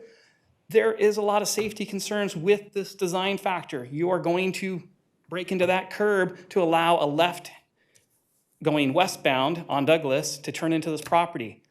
With the future, when you widen the road, we don't know when roads get widened. We've talked about Zinfandel having a wider road. Sorry, county, but they're horrible on that. But us as a city, we need to widen our Douglas Road to 6 lanes. And now they have to go down further towards the nice little auto auction yard for a light that's gonna be future there to make a U-turn to get into this property. That's not gonna be desirable. That future design plan is gonna be horrible for anybody who wants to actually live here. They have to come from Zinfandel down Douglas to turn into the property on the right. Coming from the left, coming down Sunrise, turn right on Douglas. Pass your property, make a U-turn at a light to be determined in the future to turn into the property. Not the best design factor. So, sorry, I don't agree with the whole idea. And once again, he talked about this is gonna be high-end.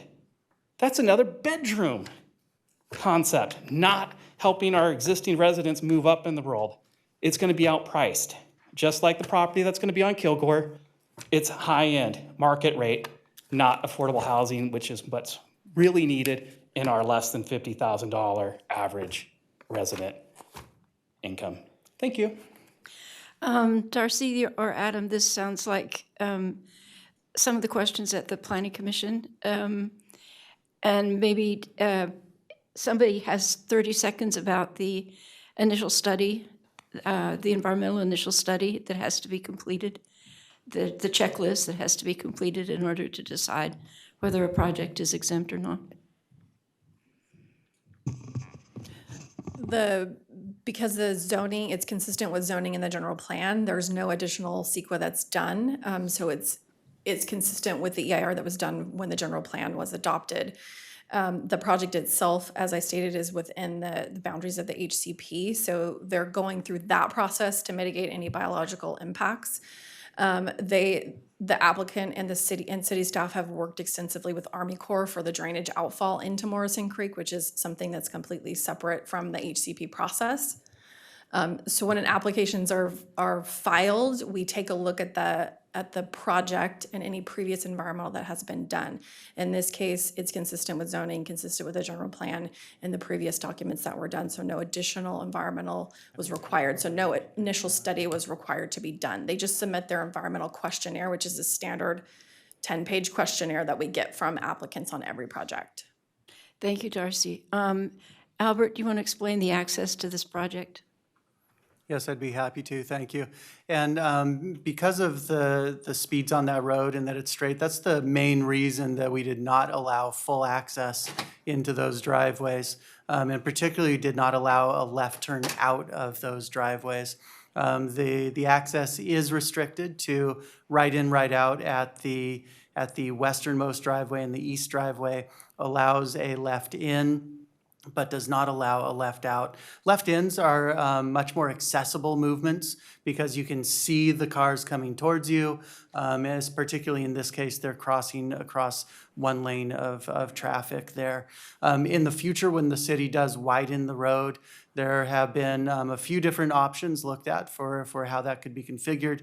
One has been looked at is that ultimately a signal would be located west of their existing driveways, and they would make a U-turn in if they're westbound on Douglas Road.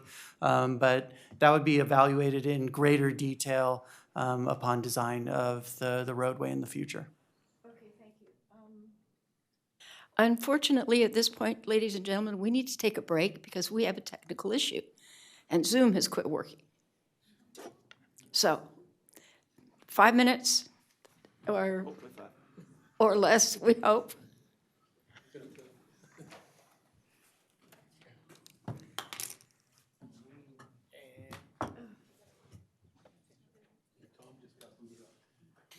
You know how it is to come like after the end of a working day to another whole working thing? Yes. Don't you? Do you? Do- Yeah, been doing this for quite a while. Yes, 1 year person. Well, no. Do you know? Uh-huh. Most of us take the time because we're here because we're retired, and we can take the time and effort to do it. 6 years.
Okay. 2 minutes.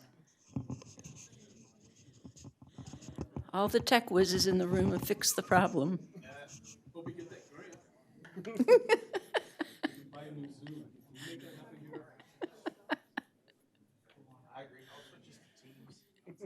Oh, God, no. That one inhabited my computer, and it wouldn't let go. That's right.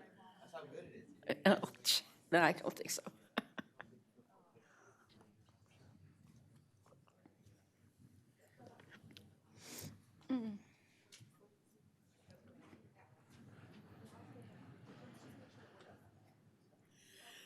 Are we good?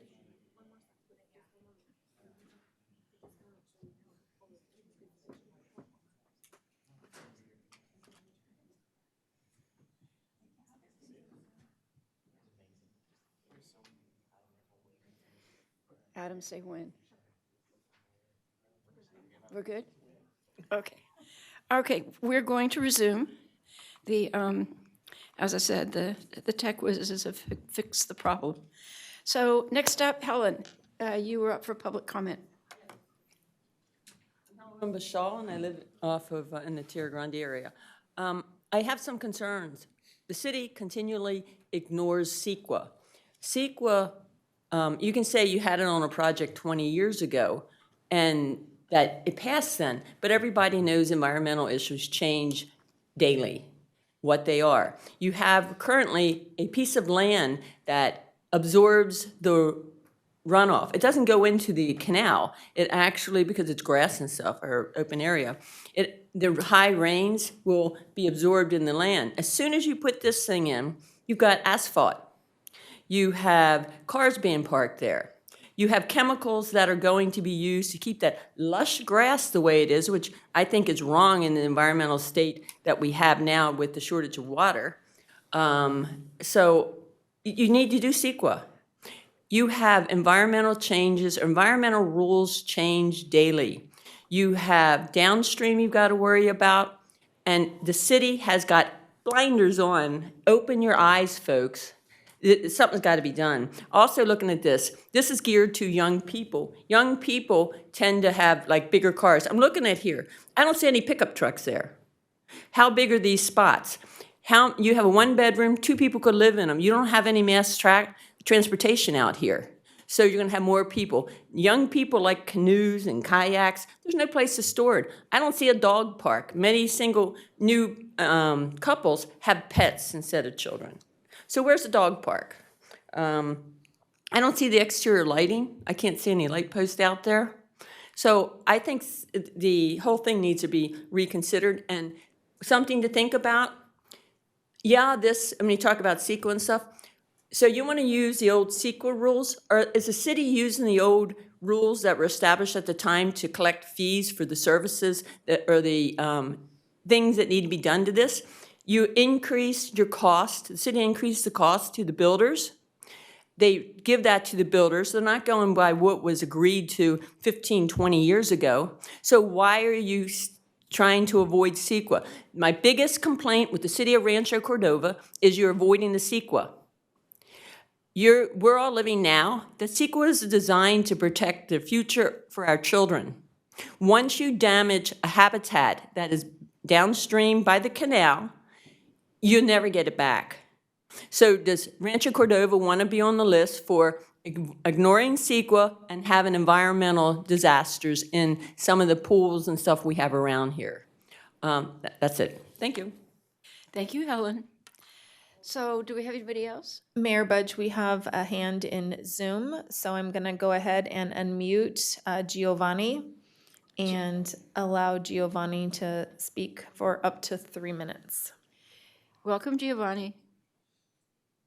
Good evening, Mayor and council members.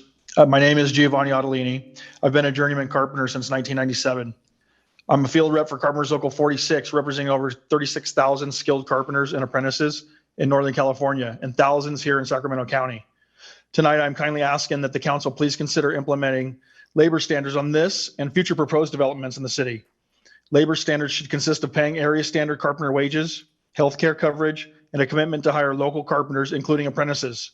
Myself and tens of thousands of other members have benefited from the state-approved apprenticeship program and our quality of life is better because of it.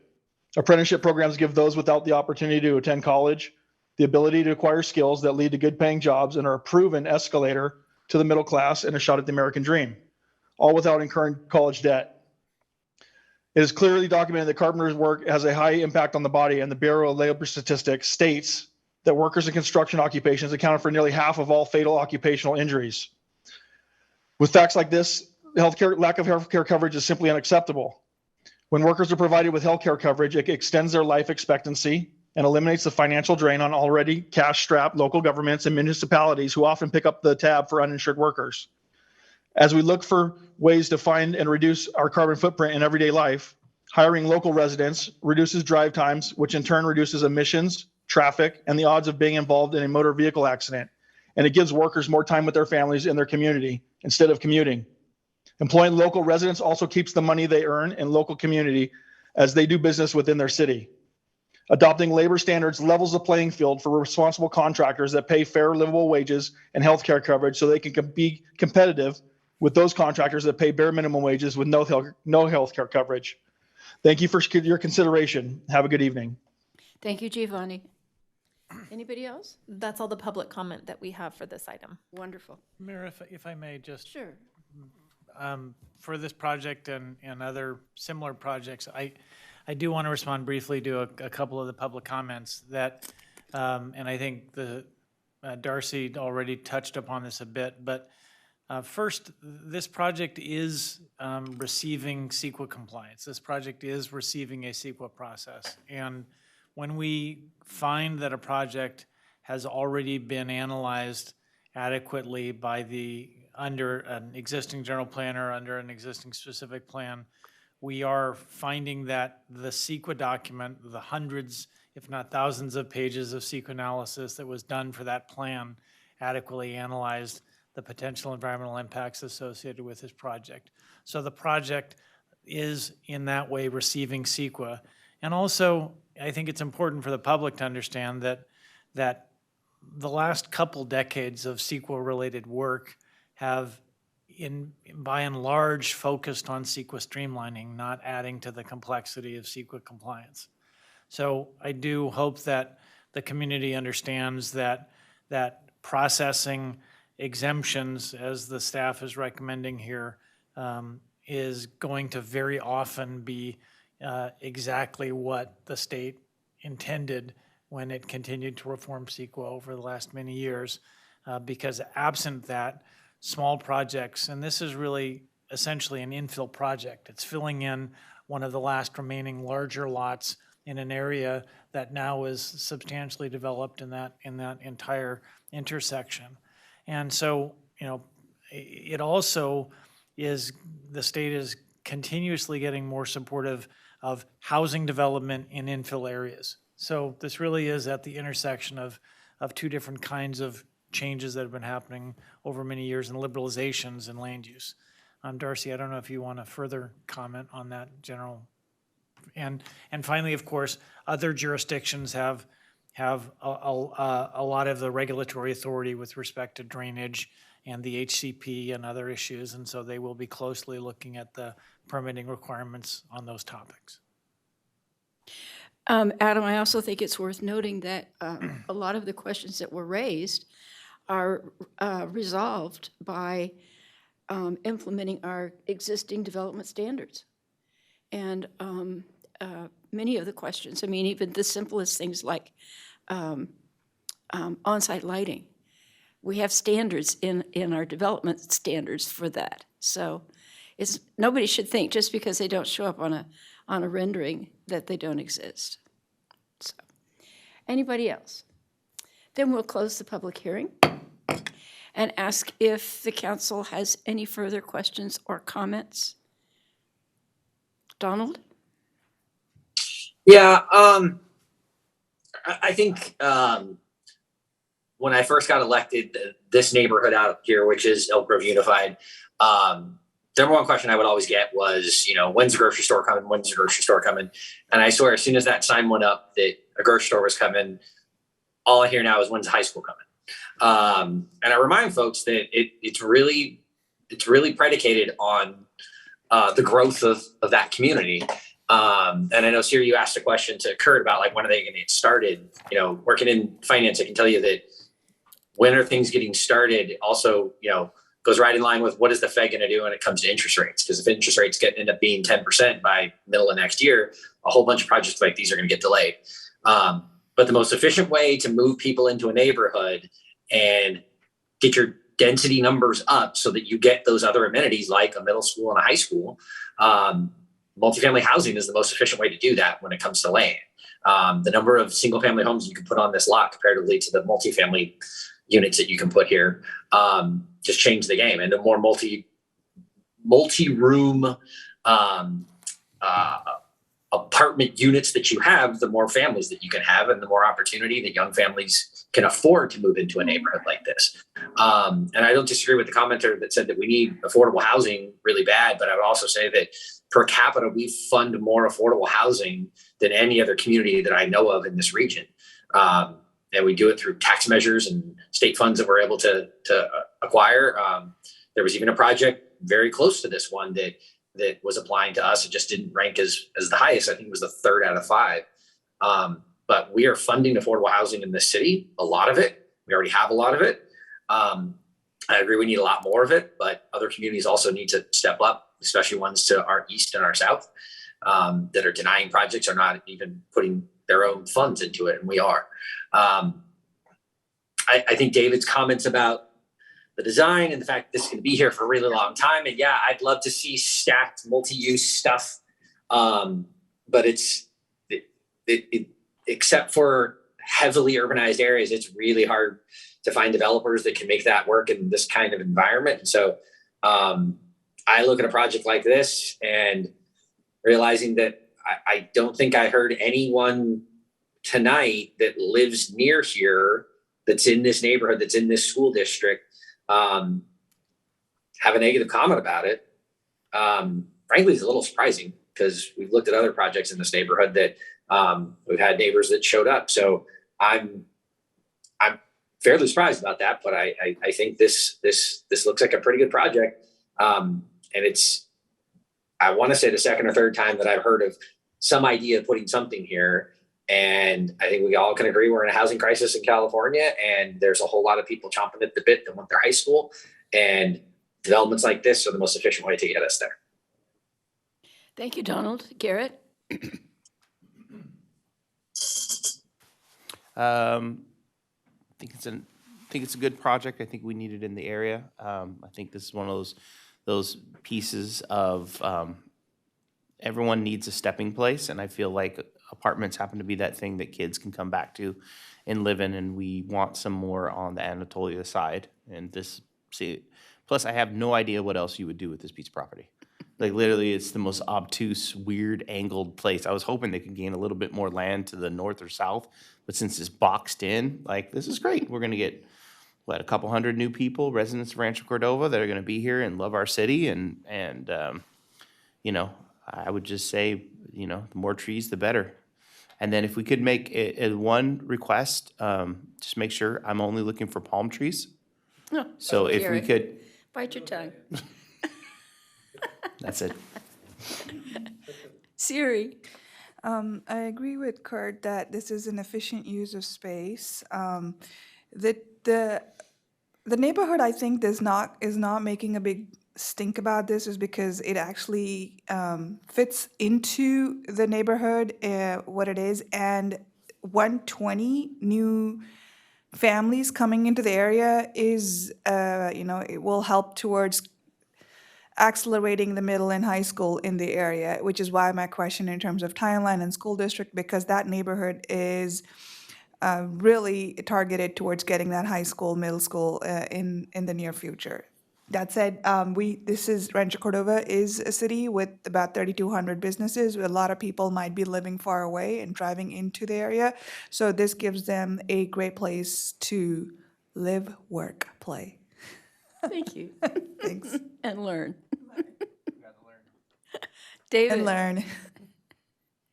Well, we are in a serious need of a variety of housing in Rancho Cordova, and this is going to be a great addition to that mix, particularly in this neighborhood where there is not much variation, you know, in this neighborhood in terms of what sort of incomes can afford to live there, what sort of lifestyles people can adopt living in that neighborhood. So I think this is a really needed development in this style. My comments before were just meant to be big picture framing for other discussions we have.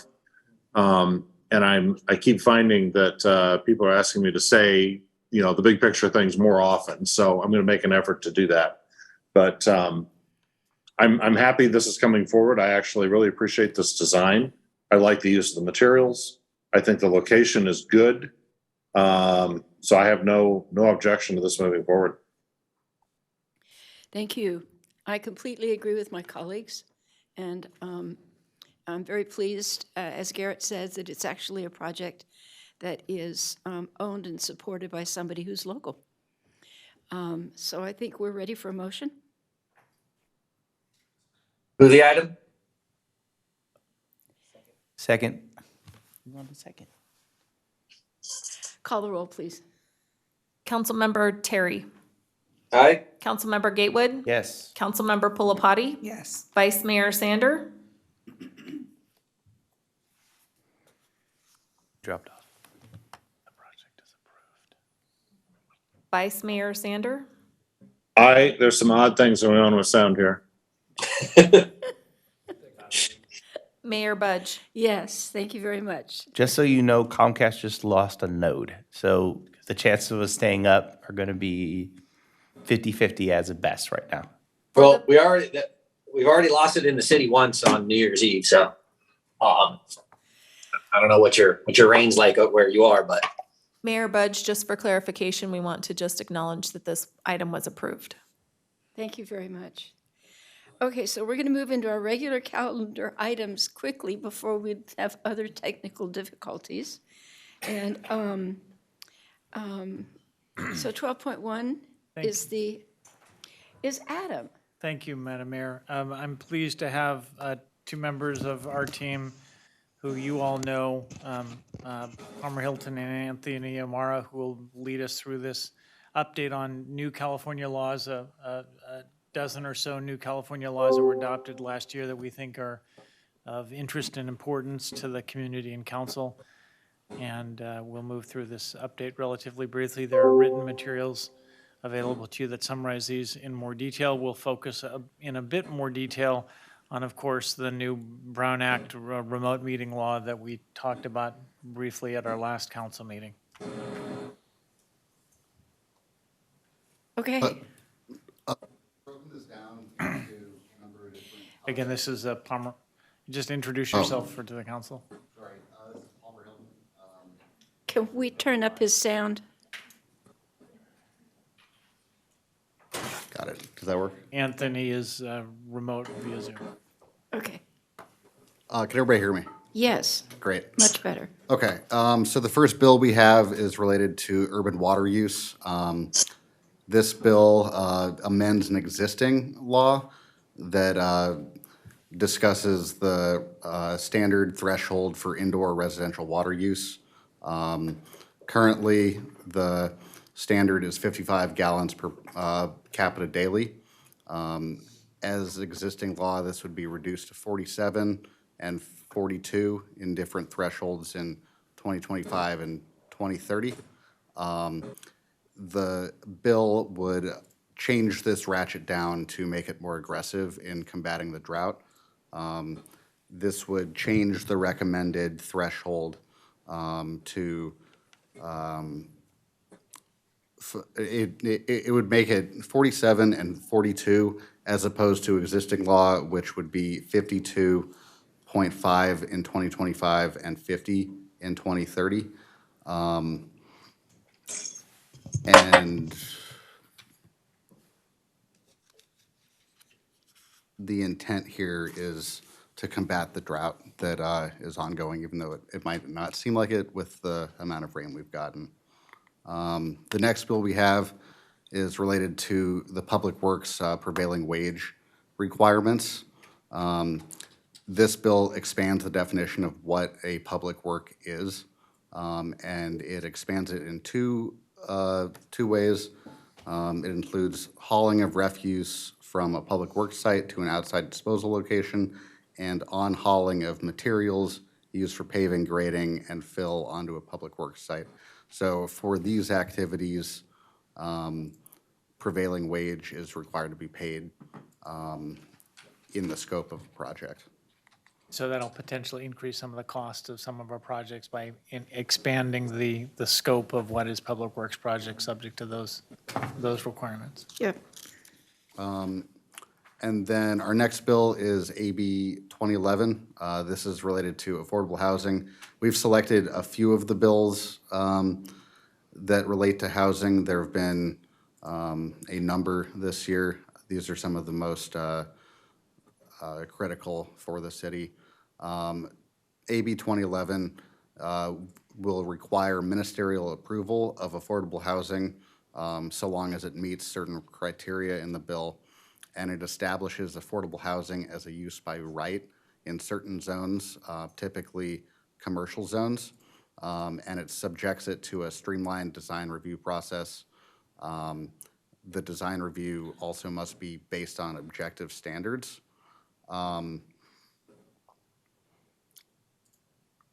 And if the city is going to deny an application, it requires a written explanation to the developer within 60 to 90 days of the period of filing the application.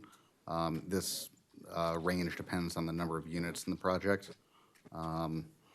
And also to qualify for this ministerial approval, the contractor will have to pay prevailing wage and comply with other labor and wage standards.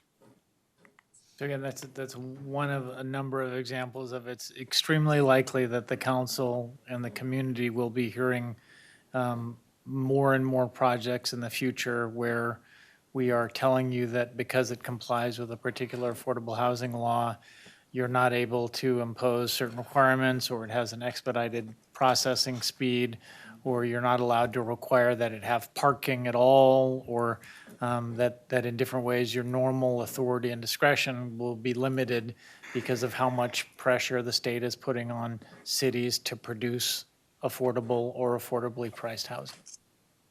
Adam, can I ask a question? Yes. Or Linda, can I ask a question on that one? Go ahead. Thank you.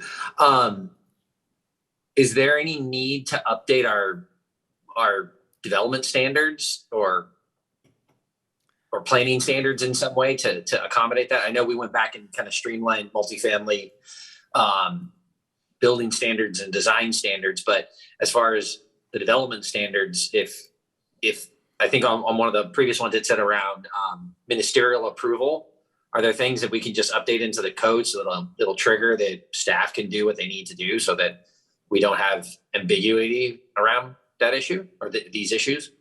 Yes, one of the things that we flagged with Stefan and Darcy is that in compliance with this and a couple other of the new laws, we are going to need to look closely at possibly even the housing element, but certainly the zoning code and some of our specific plans to make sure that they are compliant, taking out in some cases some of the discretionary language or identifying the new pathways that have been created. Yeah. No, I think that would be great. Thank you. Okay, so moving on, our next bill is AB 2234. This is with regards to permit streamlining. This bill will require local agencies to compile information that's needed to approve or deny a post-entitlement phase permit. The deadline for this is January 1st, 2024. The information that will need to be compiled is the information required from the applicant for approval or denial, the information regarding timeframes and the existing schedule of fees, exactions, and other affordability requirements. And it must be posted on the city's website at a certain time. It's dependent on population of a city. when this phase-in begins. Our next bill, SB 6, this is with regards to housing development. It deems housing development projects an allowable use on commercial parcels, so long as certain other conditions are met related to density, public notice, et cetera. And then to qualify for this exemption, it will require prevailing wage and a skilled and trained workforce to be utilized on the project. The next bill is with regards to ADUs, SB 897. This increases the height limitations that a local agency can impose on ADUs. The current limit is 16 feet. The bill would increase this limitation to 18 feet for units near transit and for detached units on lots that have existing multi-story multifamily dwellings. And it increases the local agency's height limitation if the ADU is attached to a primary dwelling to 25 feet. So again, this makes it easier to build a larger ADU on your property. And that's consistent with the push that's occurred over many years to increase the density of existing neighborhoods by creating additional housing opportunities for new housing in existing neighborhoods. So we may see additional applications for accessory dwelling units as they become a more viable, higher value rental opportunity for existing owners. Have we had any? I think the right person to ask would be Darcy or Elizabeth. Elizabeth, thumbs up or thumbs down? Increases in ADU applications? Any applications for ADUs? We typically only get a few a year. I would expect with the new laws that we might see more bigger ADUs. But because our lot sizes are small, except for in certain areas, we haven't seen that many. Yeah. That could change though. Yeah. Sorry, so was your question, did we have any requests for ADUs? So we do have some ADUs in the city of Rancho Cordova. Sure, we get at least a few a year. Okay. Requests? Yeah, permits. People building ADUs. There have been some out in the Anatolia area. Some are attached, some are detached, but there's only a few a year. There's not a lot. Interesting. And in some places, there are CCNR limitations as well on conversions. That probably becomes a legal question, Yeah, right? yeah. On what to do if you've got a CCR versus new state laws, but. Yeah. That's a legislative question. All right, so moving to the next bill, we have AB 2097. This relates to parking standards with regard to residential or commercial projects. This bill will prohibit public agencies from imposing minimum parking standards on residential, commercial, or other projects that are located within a half a mile of public transit. Public transit is a defined term in the Public Resources Code, so how that actually stacks out is found in the code. There are certain exceptions if not imposing the standards would substantially affect regional housing needs, special housing needs, or existing parking, as well as housing needs for elderly persons or persons with disabilities. This exemption is further limited for housing development projects if at least 20% of the units are dedicated to very low, or moderate income households, students, the elderly, or persons with disabilities, and the development contains 20 residential units or fewer, and the development is subject to other applicable parking restrictions. So this bill is going to have an impact on the city's ability to enforce parking standards in new developments. Now we'll turn it over to Anthony for focus on Brown Act and code enforcement and council issues. Thank you, Adam, and thank you, council. I'm Anthony Amaro with the City Attorney's Office as well. Anthony, we're getting a little Your, we can't- your we can't mic hear you. has a little bit of a bad reception. Is it okay now? I think it's too loud. It's a, yeah, perhaps turn it down. Better? Say something. Is that better? That's a little better, yeah. Maybe lean in and talk a little bit quiet, more. Is it too, it's not loud enough? The mic is just scratchy. Okay. So, well, I'll start off and you can let me know if I need to make an adjustment. The first law I'm gonna cover is SB 1439. So previously appointed officials of a state or local government agency who received a contribution of $250 or more from an applicant were prohibited from voting on the applicant's matter. State and local elected officials and bodies such as city councils and boards of supervisors have always been excluded from this prohibition. SB 1439 now prohibits local elected officials from accepting, soliciting, or directing a contribution of $250 or more from any person involved in an application for a license, permit, or other entitlement before that body. It also prohibits local elected officials now from accepting, soliciting, or directing a contribution for 12 months after the decision is made. The bill requires city council members to recuse themselves from a proceeding involving a license or permit if they received a campaign contribution from that person in the preceding 12 months. And FPPC recently decided that SB 1439 is not retroactive, meaning that it will not apply to contributions received from an official in 2022, only going forward. So can I ask a quick question about that, please? Yeah. Adam, and I think I was one of two people that actually wanted to relook at our contribution limits, but we didn't do that. And we did that preemptively before the last restriction went into place that would have placed contribution limits at what state legislative races had. So taking that action 2-3 years ago doesn't preempt this as well? I'm just wondering. I'm not that concerned about this, but just trying to understand.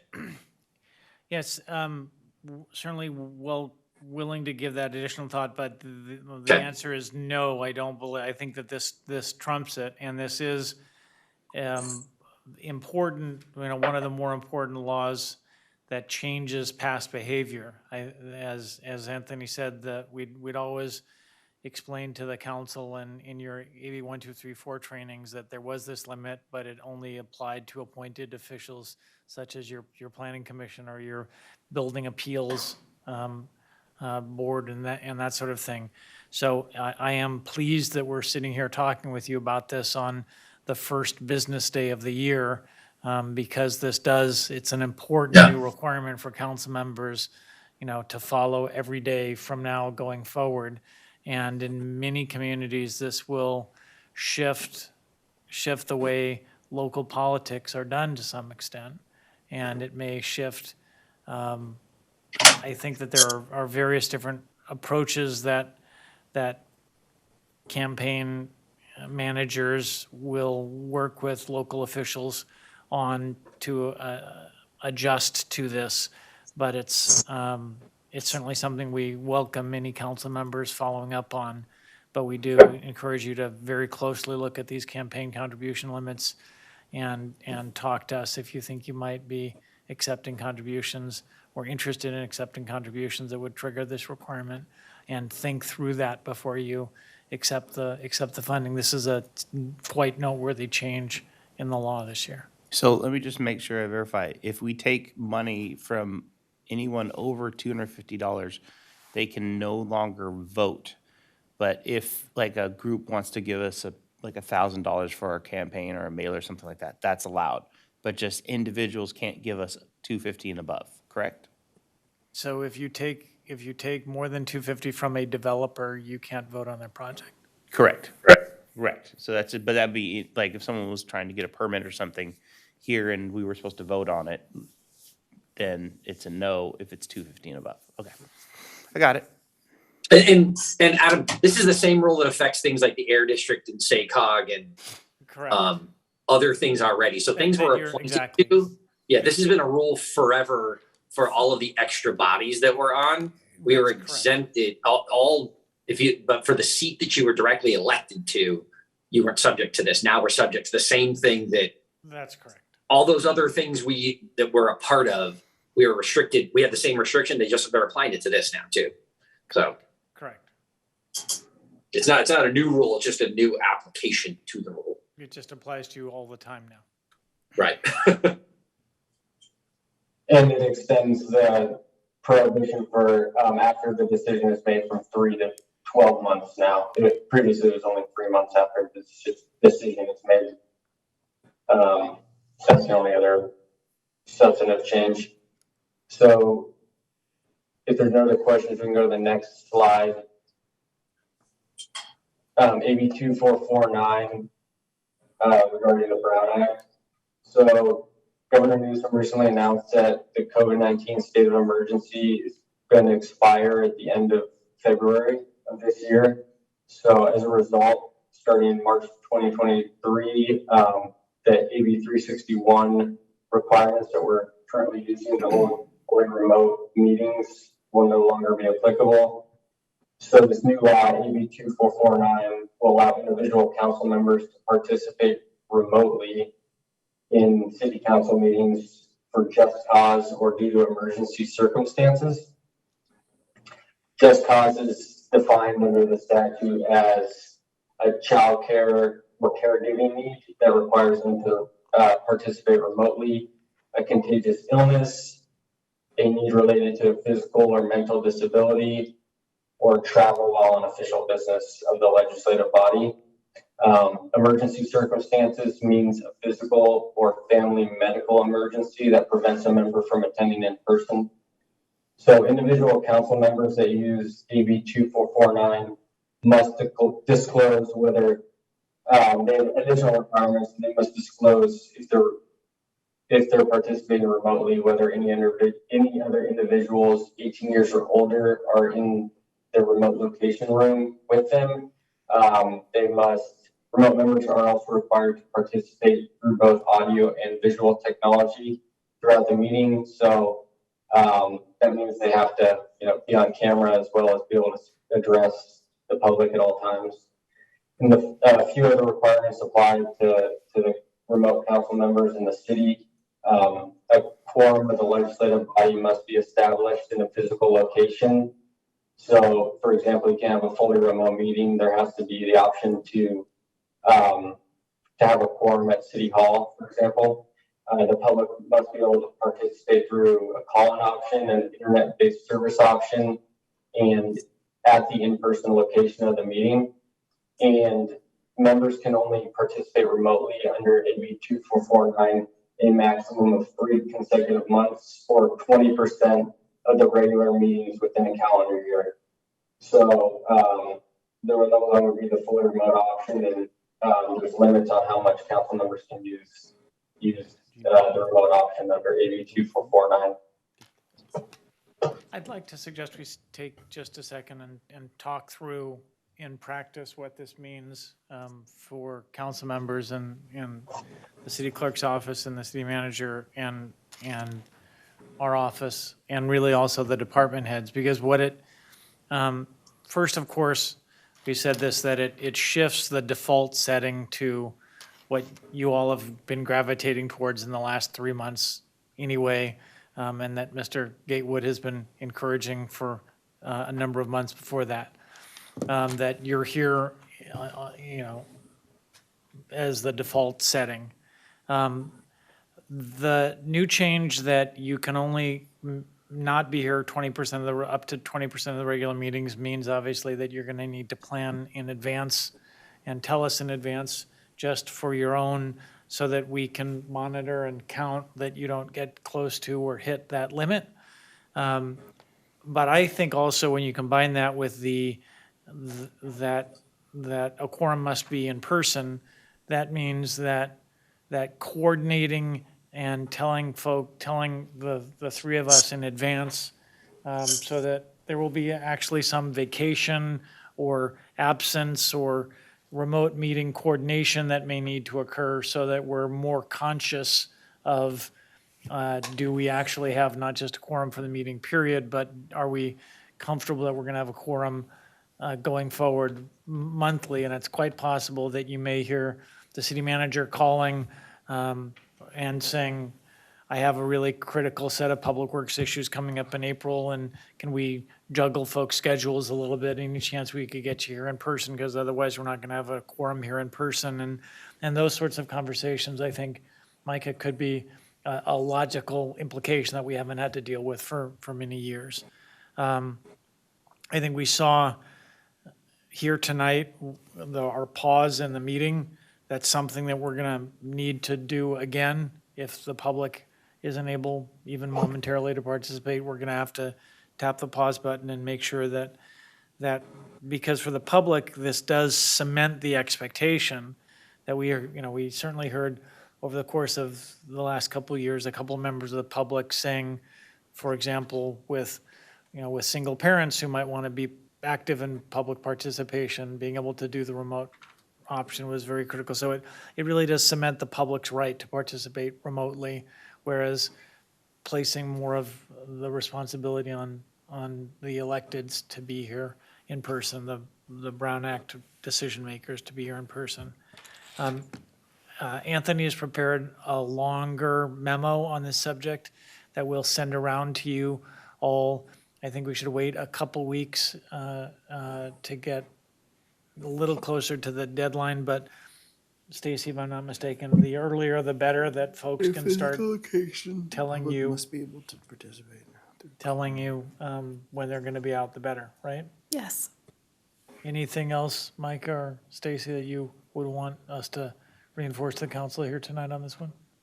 Adam, I do want to just clarify, it says in the first bullet starting January 1, so is I'm that- sorry, that's incorrect. Yeah, the law starts January 1, but the actual emergency that doesn't expire until the end of February. So the option is, the law starts in effect right now. So we still have the option to do AB 2449, but if the preference is to continue using 361 until it expires. Yeah, so exactly. So 2449 is in effect, but we could do another extension until the end of February of the 361. Hey, Adam, quick question. This is a generic question. Is this something that, what if like the council decides that, hey, we want to have Zoom meetings for the rest of the year? It's Yeah, not the something that we authority- could take a vote on. It is not. Okay.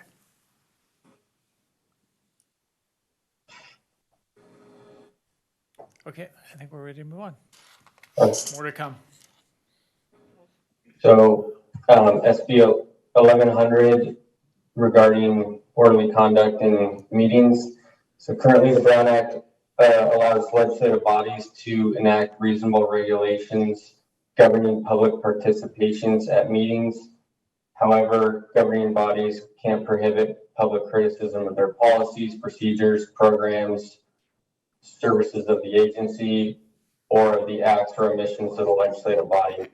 This new law, SB 1100, sets forth a process to remove individuals when they're disrupting a public meeting. It has a two-step procedure. First, the city council has to warn the individual that their behavior is disruptive, and then if they do not stop, then the governing body may remove them from the meeting. If the member of the public does not promptly stop their behavior, then the governing body's presiding member may order their removal. Disruptive behavior is defined as behavior that violates one of the governing body's reasonable and lawful regulations for addressing the conduct of open meetings, or a reasonable observer would perceive it as a threat to use force by that member of the public. So this is a new tool for legislative bodies to use to keep orderly conduct at the meetings. And I think, if anything, this will actually potentially expedite the existing process for dealing with disturbances agencies are quite often, have historically been quite conservative about stopping disturbances Yeah. in favor of public participation. I think with this, the clarity of this new two-step process, it might actually accelerate it. Yeah. Particularly for some jurisdictions that have had a significant problem like that. Correct. Next. So SB 1338 is next regarding the Care Corps program.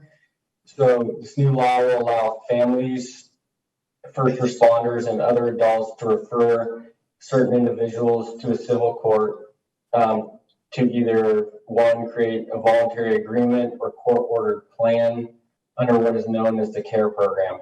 So the specific individuals that may be referred to this CARE court are those who are experiencing severe mental illness, such as schizophrenia or other psychotic disorders. And these voluntary agreements and court-ordered plans are implemented by the county behavioral health agencies to provide health care, medication, housing, and any other services that are necessary to help these individuals. State financial assistance will be allocated to counties to establish the CARE program, and individual counties are then going to be responsible for implementing their own individual Care Corps programs. So specifically, Sacramento County has until December 1st, 2024 to implement their CARE program. So even though it's a county-wide system, individual cities will be expected to have an important role in referring individual residents with mental illness to Care Corps to help them get the care that they need. You heard Mr. Gonzalez talk about this briefly earlier this evening. I think that this is potentially a very important new tool, or a tool that will certainly be watched very closely to humanely but actively address issues related to mental illness and homelessness and the related issues that have come up. We've often said in the context of the homeless issues that we cannot just enforce our way out of the homeless crisis. And arguably, nor can we just house our way out of the homeless crisis. So this becomes potentially another important tool in having a comprehensive set of care and tools to deal with issues of people experiencing significant mental illness. Mike, any comments on that one? Have you heard any things at your level? No, and I just, I think it's just multiple tools to give us the opportunities to provide different outcomes, and pathways are important, and we'll have to see how this plays out with the county. Yeah. So next is SB 1186 regarding medicinal cannabis. So starting on January 1st, 2024, cities will be no longer able to adopt or enforce laws that prohibit the delivery of medicinal cannabis within their jurisdictions.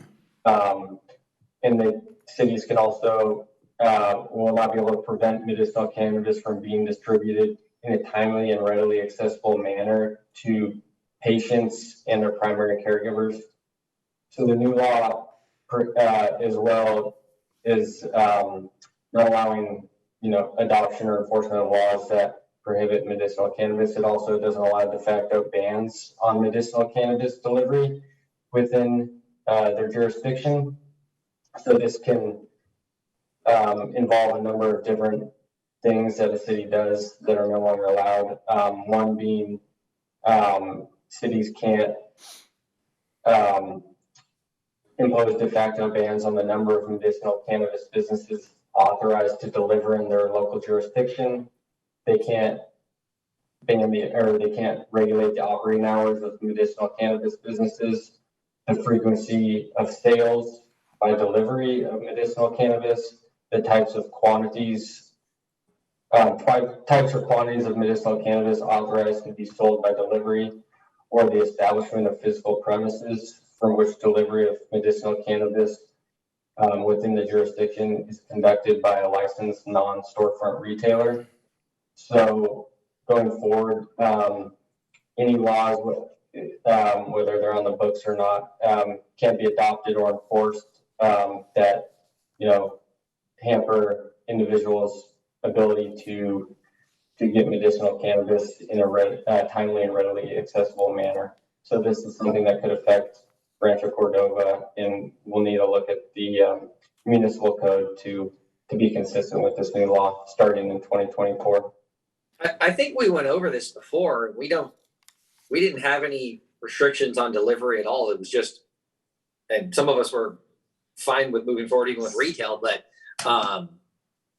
we have a prohibition at the moment on retail facilities, but not even manufacturing. Well, maybe we do, but we didn't have anything around delivery, did we? I remember talking about this, and I thought Staff said, legal staff said they're going to review the municipal code for possible updates to comply. okay. So yeah, this law is kind of unique as well because it doesn't allow the prohibition of the establishment of physical premises within a jurisdiction. So if there are bans on cannabis businesses in general, it's a little bit unclear, but it could mean that we would have, or certain cities would have to allow physical premises to be built or occupied by non-storefront cannabis retailers in order to allow the medicinal cannabis to be delivered in a timely manner. Interesting. Okay.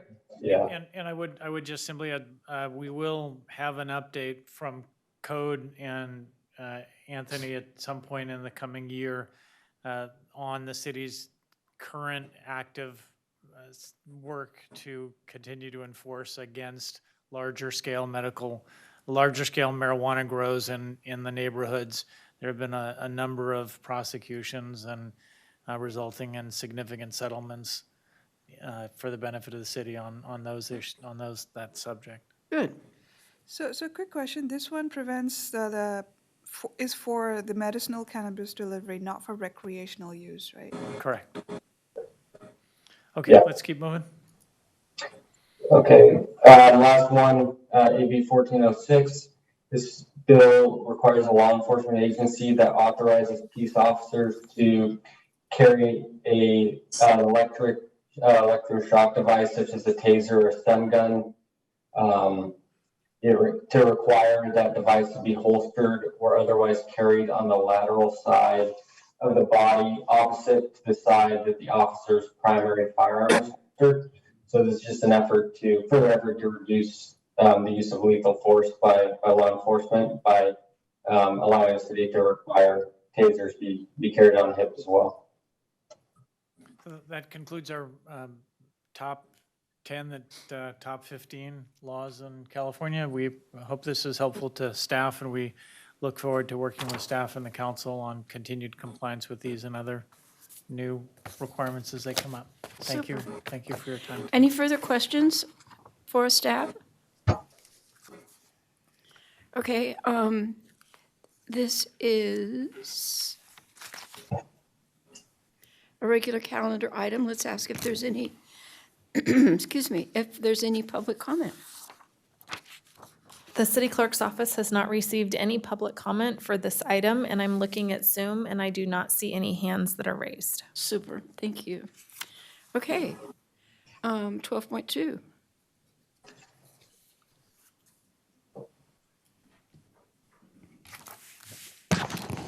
Legislative advocacy update and platform.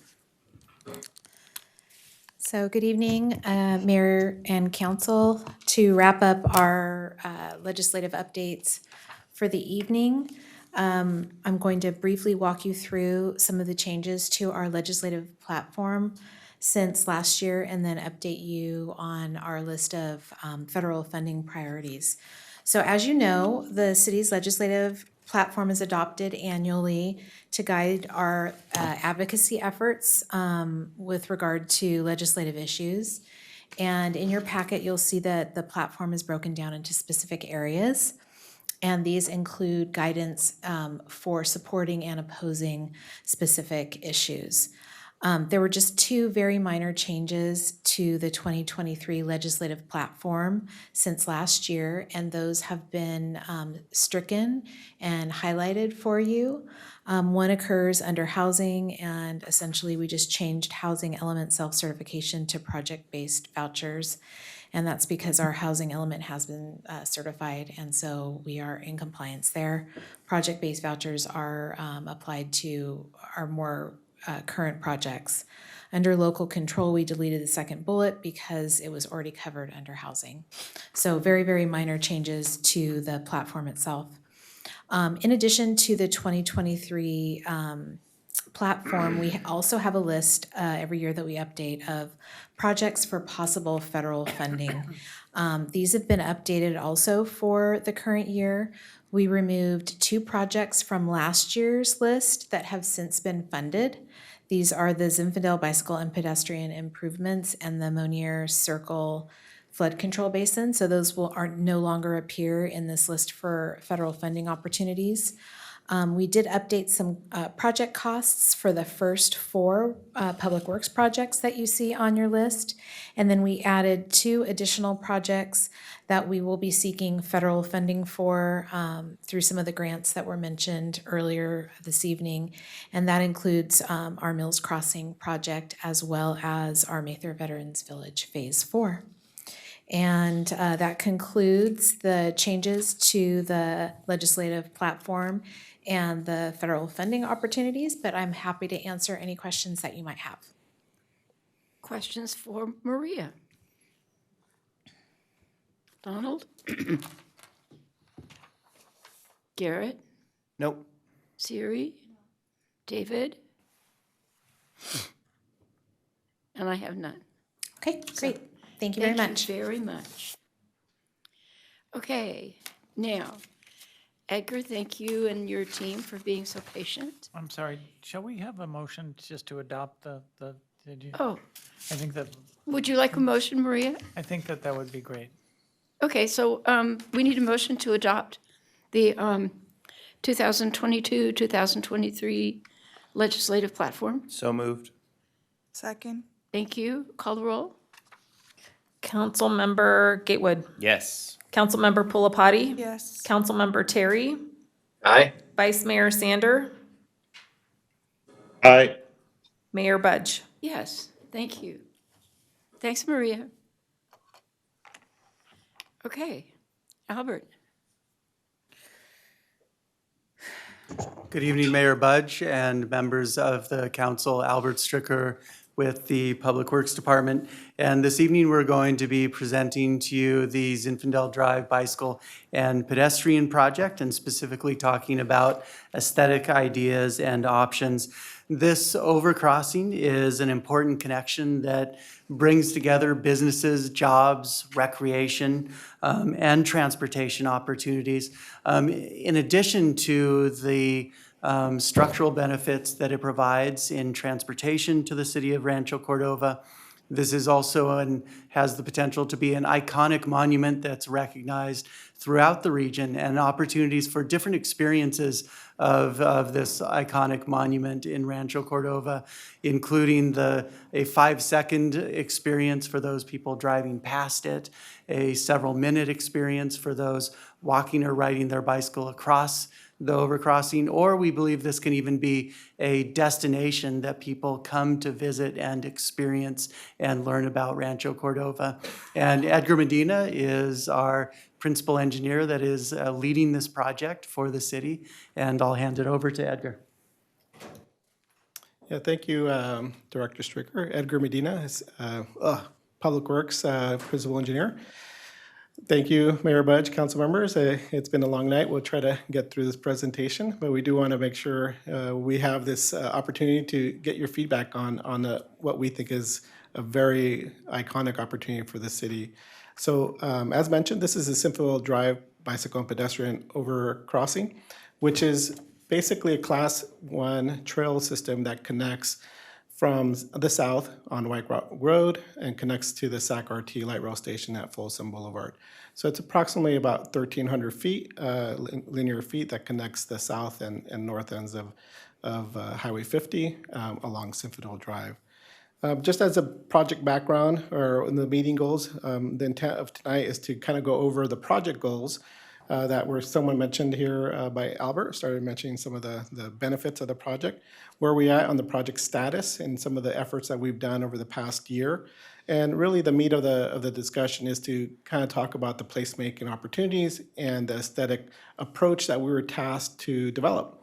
We were tasked to kind of tie the city's historic timeline along this trail.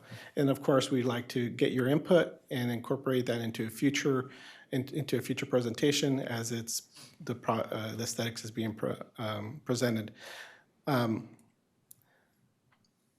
As part of the project goals, as mentioned, it does provide multimodal access over Highway 50 through pedestrian and bike opportunities. It does improve the connectivity to the SAC RT light rail station at Folsom. It definitely reduces or increases safety by reducing the conflict zone. So this is a key benefit, a safety benefit for the project, because we are eliminating some of the conflicts that currently exist at the eastbound on-ramp and the westbound off-ramp. So we are going to have separated crossings where the trail actually goes underneath the roads. We're going to improve the intersection of Olson Drive through several design components as far as the sidewalks and the signals and just the way it's all going to be operating. That's going to be increasing the safety. And of course, now that we have this additional multimodal access between the north and south, there's going to be a synergy between the employment center in the south and the commercial center on the north of Highway 50. And of course, all our projects are intended to meet a goal from the city. So this is meeting the city's bike and ped master plan goals as far as providing additional grade separation between for bike and peds over Highway 50. With that, I'm going to pass it on to Brian Hansen. He's our project engineer with Dewberry, who is going to give an update on the project. Mayor Budge, members of council, thank you very much for the opportunity. As Edgar mentioned, I'm Brian Hansen with Dewberry Engineers. Proud to work here actually in the city of Rancho, Cordova, so it's a good local project for us. I'll just briefly touch on the project status and then turn it over to Eric Prince to really talk about the meat of the project. So approximately a year ago, October 2021, we presented some results to the council related to the online public outreach that was performed. We solicited some input from the council on different alignment alternatives, and the direction we received at that time was to move forward with an offset alignment and I wouldn't call it a signature structure, but a more recognizable structure, something that's more represents like a landmark of the city of Rancho Cordova. So that's the Tide Arch. And we'll talk a little bit more about the Tide Arch in just a minute here. Since that meeting, we've proceeded with environmental technical studies, some of our preliminary engineering work. There's a lot of coordination with Caltrans. Most of this project is within Caltrans right away, so they have oversight of most of what we're doing. In addition to that, we've had some meetings with some of the city leadership, and we've refined the design somewhat, changed some elements of the arch itself, and modified the undercrossings at the on-ramps that Edgar had mentioned. In addition, we also prepared a ATP grant application, and we're successful in getting nearly $20 million for construction funding for the project. So that was a very exciting hurdle that we had to cross. Advancing then, we started looking at some of the aesthetics. As Edgar mentioned, that ties to the city's history. So this is the current layout, the current updates to the arch that I had mentioned. We now are using a crossing arch members to make it a little more unique structure. In addition, the undercrossings, it's a little bit hard to tell here, but we went away from the box culvert structures and opened those up by providing bridges so that the users themselves, it doesn't feel like a tunnel so much, it's more of an open feel to it. That's the improved user experience at those undercrossings. And then the other thing I wanted to just point out, I think it's been mentioned, Albert mentioned it, that, this really does, the structure itself is really the key aesthetic element for the project. There's thousands of people that are going to drive onto this every day, so that's the key aesthetics element. But Eric with Atlas Labs is now going to talk through some of the additional opportunities we have just beyond the structure elements themselves.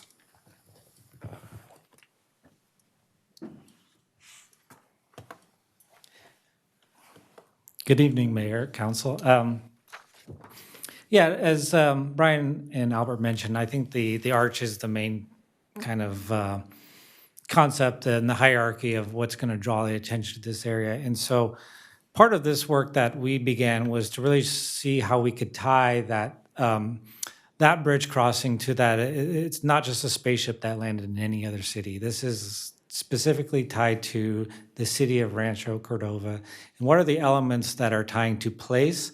And what are the elements that can start to still bring awareness of place to this? And so when we first began that effort, we just really focused on Zinfandel and the name of the road and name of the road crossing, and really tied it to the vineyards and the grapes of Zinfandel. And we met with Albert and folks City. Well, there's much more of a diverse and plural history for the city that's much more interesting to unpack. So we spent a little bit more time to kind of go back to the origins of the settlement along the American River, and got to understand some of the iconography of these elements of the cluster of oaks along the river that were tied to the settlements, the Native Americans using the river and mortar holes to ground those oaks, and even to the settlement of mills and the origins of mills, and to power the mills from the river and grind the wheat and grains, and then how that evolved into a very diverse agricultural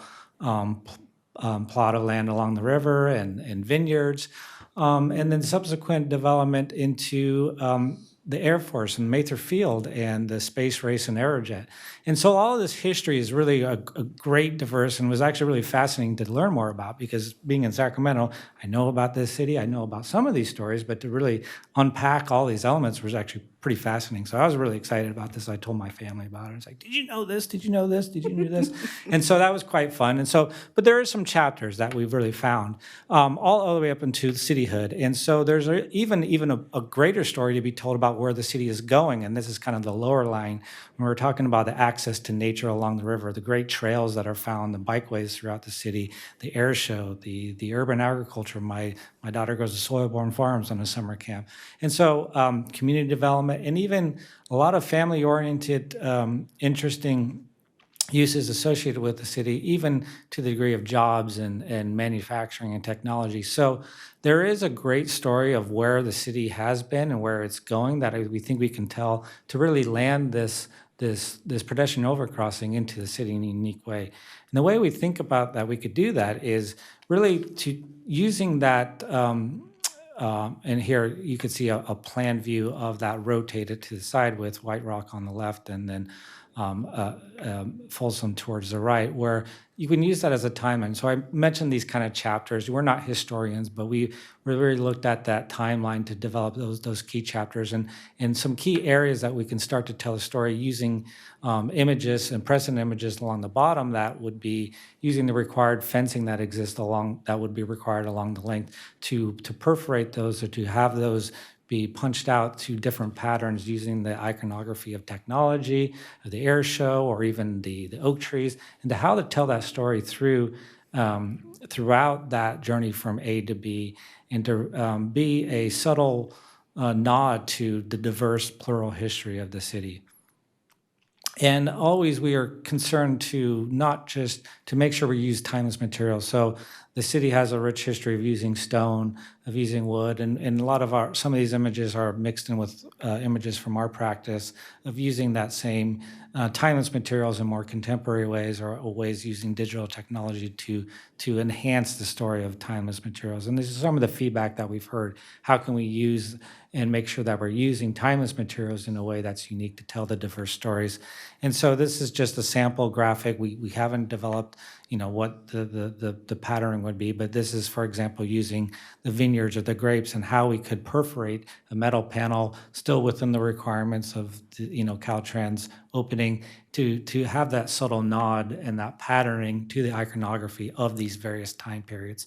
And then again, a relative scale drawing to again telling the story of community, to housing, to Air Force within a very a scale tied to someone walking by or riding their bike by in a way that they can understand those various timelines.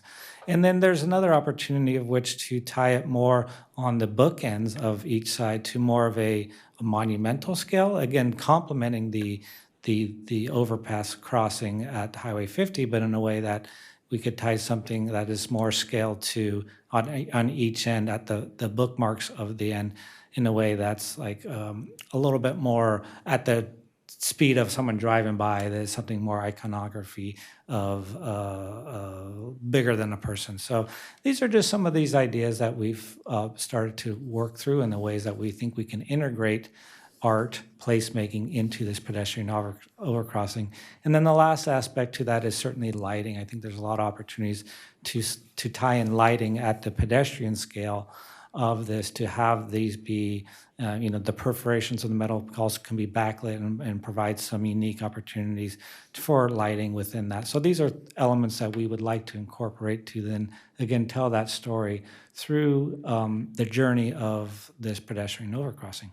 With that, I'll let Edgar go through next steps. Thank you, Eric. So we have been working on this for some time in 2022 to kind of develop a concept. Now, one of the things that we want to make sure we reiterate, this is the concept, and we're here to kind of take feedback from the mayor and council in terms of, are we on the right track? And what we intend to do after gaining the input that you provide is come back with the elements of how they're going to be incorporated into the design. So if we are in agreement with certain aspects of it, then we'd like to kind of hear that, because then we kind of want to make sure we can continue with our final design and ultimately build it. As far as the next steps, this aesthetic component is running simultaneously with the final design and the environmental documents. So there is enough time for us to make sure we get it right.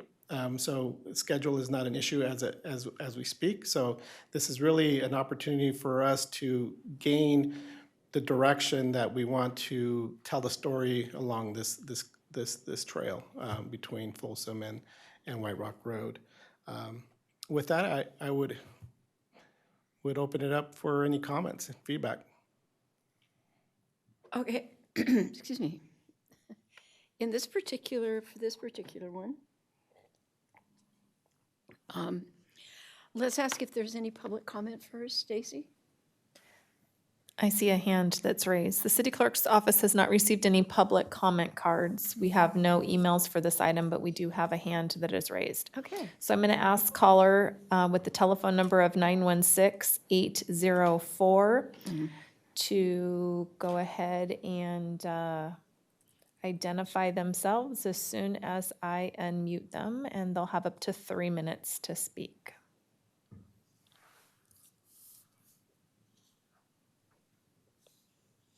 Caller, you've Hi, been everyone. unmuted.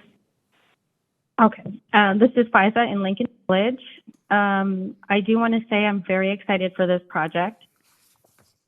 Anything that has to do with getting over the highway, making it safer for pedestrians and cyclists makes me a very happy girl. I am more for function over form, so I'll leave the aesthetics to you, but I can say I was very proud and excited to see that we're honoring First Nations, and I would really love to see that integrated in the design in some way. Aside from that, again, I'm excited that we're going to have a separated bike space. Zinfandel is really tricky. I do have concerns, even as a pedestrian, for example, northbound, when I hit Olson, it's very tricky to cross, even in the crosswalk with the signal, because there are a lot of eager drivers trying to turn into Olson, and they don't usually respect right of way. And I have concerns on where this will outlet, the connectivity of the outlet. So northbound, you do have a sort of, I would say, a hub of transportation and shopping. And so where are we channeling our public to who are on foot or on bike?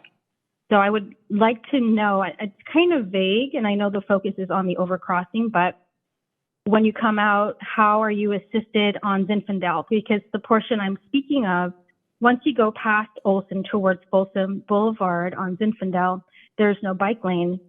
I've biked there before, I think once, hated the experience, never did it again. There, in fact, is no bike lane northbound on that section of road, and I had to sidewalk ride, and then you have all the conflict zones, which would be the driveways, and you're trying not to get T-boned by cars. It was just really tricky. Another concern I have is I used to live in South White Rock a while back, and it was just for a little amount of time, but we live near Sunny's Market, and if I lived there today, I would probably use White Rock Road. And there's an overcrossing by the White Rock area, that one that goes over the park in White Rock. And there's some issues in that section where it doesn't feel safe to bike all the way out to Zinfandel, but I would love to know that this overcrossing would connect in a safe, family-friendly way so that people could bike out there and use it. But I'm not really sure of those details based on what I'm seeing today. So if there could be any clarifications or considerations for the future about the connectivity of this and where it outlets and making it as safe as possible for the community to connect to other locations using this overcrossing. That's all I want to say, and thank you so much. Thank you, Faiza. Okay, Donald, questions or comments? Nope, keep moving forward. Build it as soon as we can. Okay, Garrett. Of the idea of making it something unique, lighting of the bridge I'm looking for, like not just having the bridge. You don't have to use green. That's a color to color the bridge. There's lots of other colors, lots.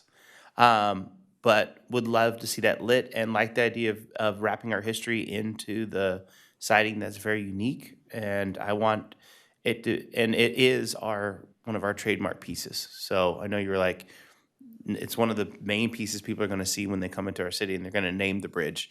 Even no matter what we name it, they're going to name it something different. So let's make it something unique that really stands out when you come to the city of Rancho Cordova. Because I'm only going to get one bridge named after me. I meant, whoever you want to name it after.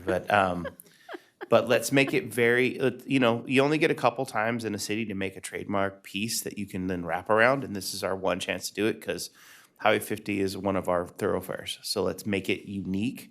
Light the bridge up at night so it's cool. Even some sort of, if we can control the lighting and spell stuff with it. I mean, that's kind of sitting out there, but, something along those lines would be awesome.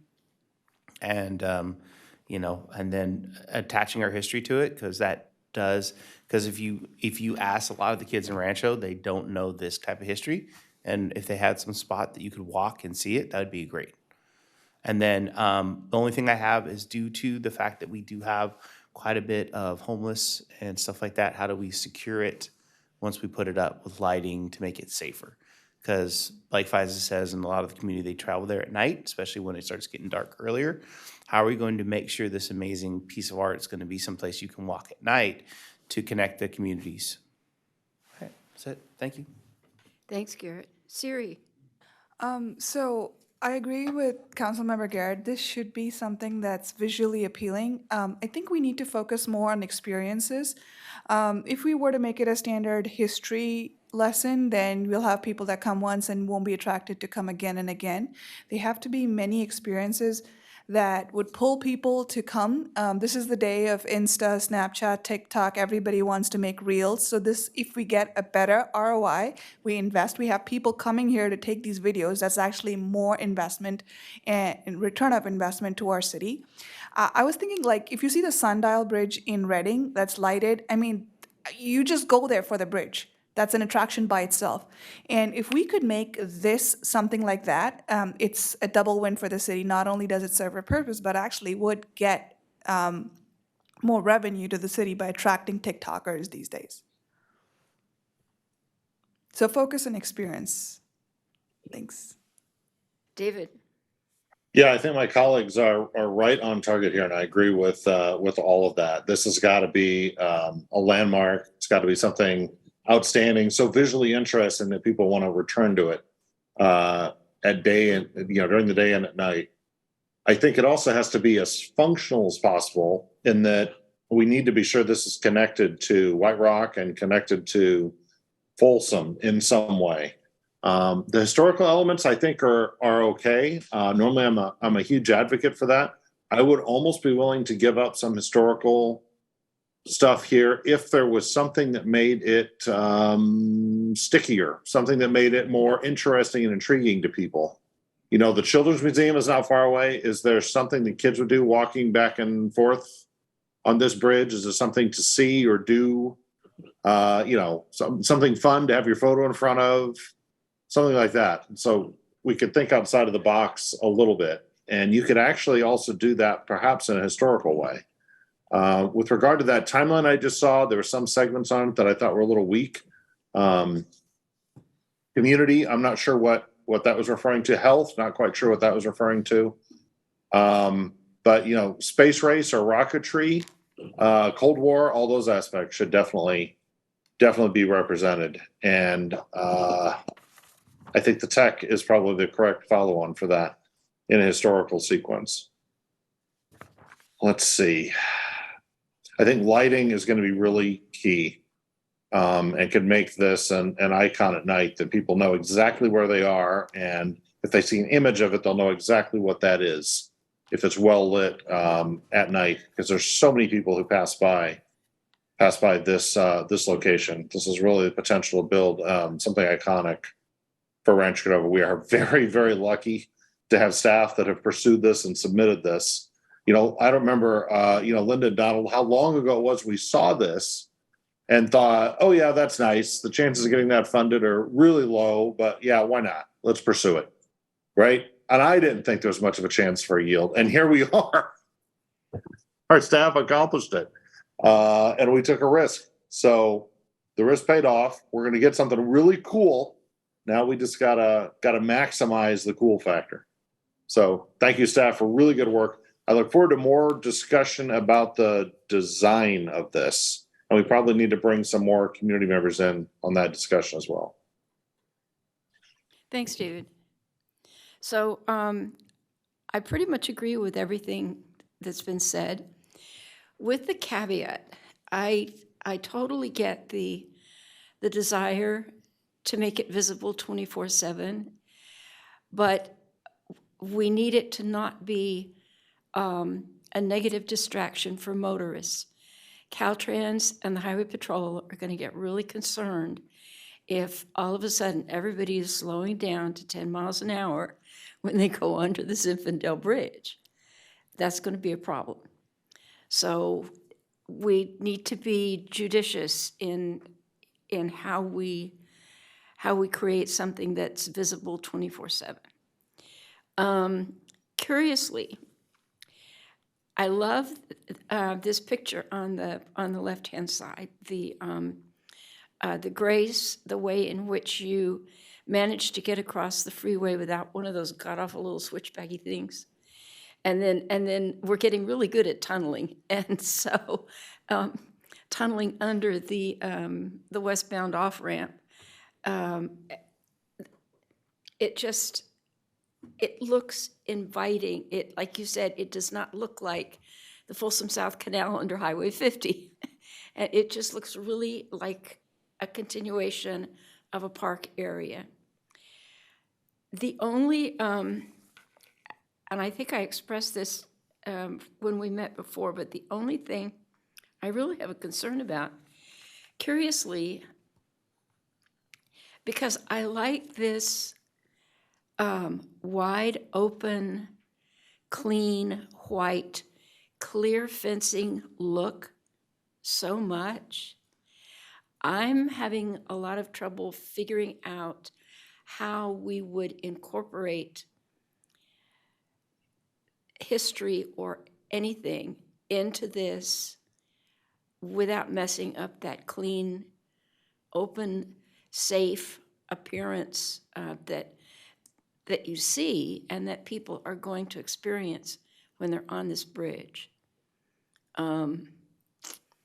That's my conflict here. I really am. When I have seen, I'm thinking of two historic displays that were very effective. One of them is in the city of Pittsburgh, not Pennsylvania, in the Bay Area. And out in front of their city hall, they have these bench seats in a semicircle, and each one of those bench seats has a graphic on it that depicts the history of Pittsburgh at a certain stage. Also, really early on, there was a trip that Ted and I and a couple of other council members took to the city of Windsor, and they had done a walkway through, there's like a public park in the middle of downtown in Windsor, and they had done a walkway, and the blocks in that walkway had depicted the history of Windsor. So, I mean, in both cases, you've got the ability to display it without it being in the way visually or just kind of taking over the feel of the whole bridge. So I just feel kind of conflicted because, normally I wouldn't complain about anything that had to do with displaying history, but I just feel a little conflicted in that regard. So, Edgar, Albert, gentlemen, does that give you what you were looking for? Mayor Budge, I believe it does. I think we have our clear direction. I think our next task is to actually develop the elements that are going to be part of the design and come back and present those to you based off the feedback we got. Yeah. I would just say finally, I completely identify with Siri's enjoyment of the Sundial Bridge, because we also took a trip up there, and it's so cool. But the thing is, up there, you can light it all 24/7 because it's a river underneath it. It's not a freeway. It's a river of cars underneath this. That's the problem. You can only light it up at night anyways. So, okay. Gentlemen, thank you. Thank you very much. If you've ever seen that Chinese bridge in China where it looks like a bridge and it starts to crack while they're standing on it, just letting the idea flow through. That sounds a little creepy. It'd be unique. But you already said there's already another one in the. Yeah, I was just gonna say that unique means one. That's not unique. We can play off it. Just let's go with it. Photovoltaic TVs underneath that you're walking on top of. Right. Yeah, it'll be one of a kind in Rancho Cordova, yes. It would. Okay, then, moving on to 12.4, discussion and approval of council member appointments to regional boards, commissions, and committees. Stacy, did you have any comments? I would just like to kick this off with each year, council members do discuss and determine appointments for various boards and commissions and ad hoc committees. And what is in front of you and in the agenda packet is a list of council appointments for 2022. And on June 20th of 2022, there was some decisions that were made with regards to some of these boards that would be effective after the certification of the election. And those have been noted here with a motion from the council that was approved for 2023. So I have filled those in and brought those to your attention in case you wanted to make some changes to those as well. Thank you. You're welcome. So, yeah, back in June, we kind of beat this horse to death. And so, is everybody comfortable with what's on the list? And are we ready for a motion? I'll move it. Second. Thank you, David and Garrett. Call the roll, please. Councilmember Terry, Aye. Councilmember Gatewood, Yes. Councilmember Pulapati, Yes. Vice Mayor Sander, Aye. Mayor Budge. Yes, thank you. Okay, we're at the point of asking whether we have any council requests for future agenda items. That Metro cable thingy. Ladies and gentlemen, I have nothing. Recording in progress. oops, we must not. So at this point, we're going to return. We're going to adjourn to closed session, and we're going to adjourn in the memory of Regina Balowing. Ballowing. Balowing. Balowing. Right. Well, Malagayang Pasko to you too. Oh. That's Tagalog.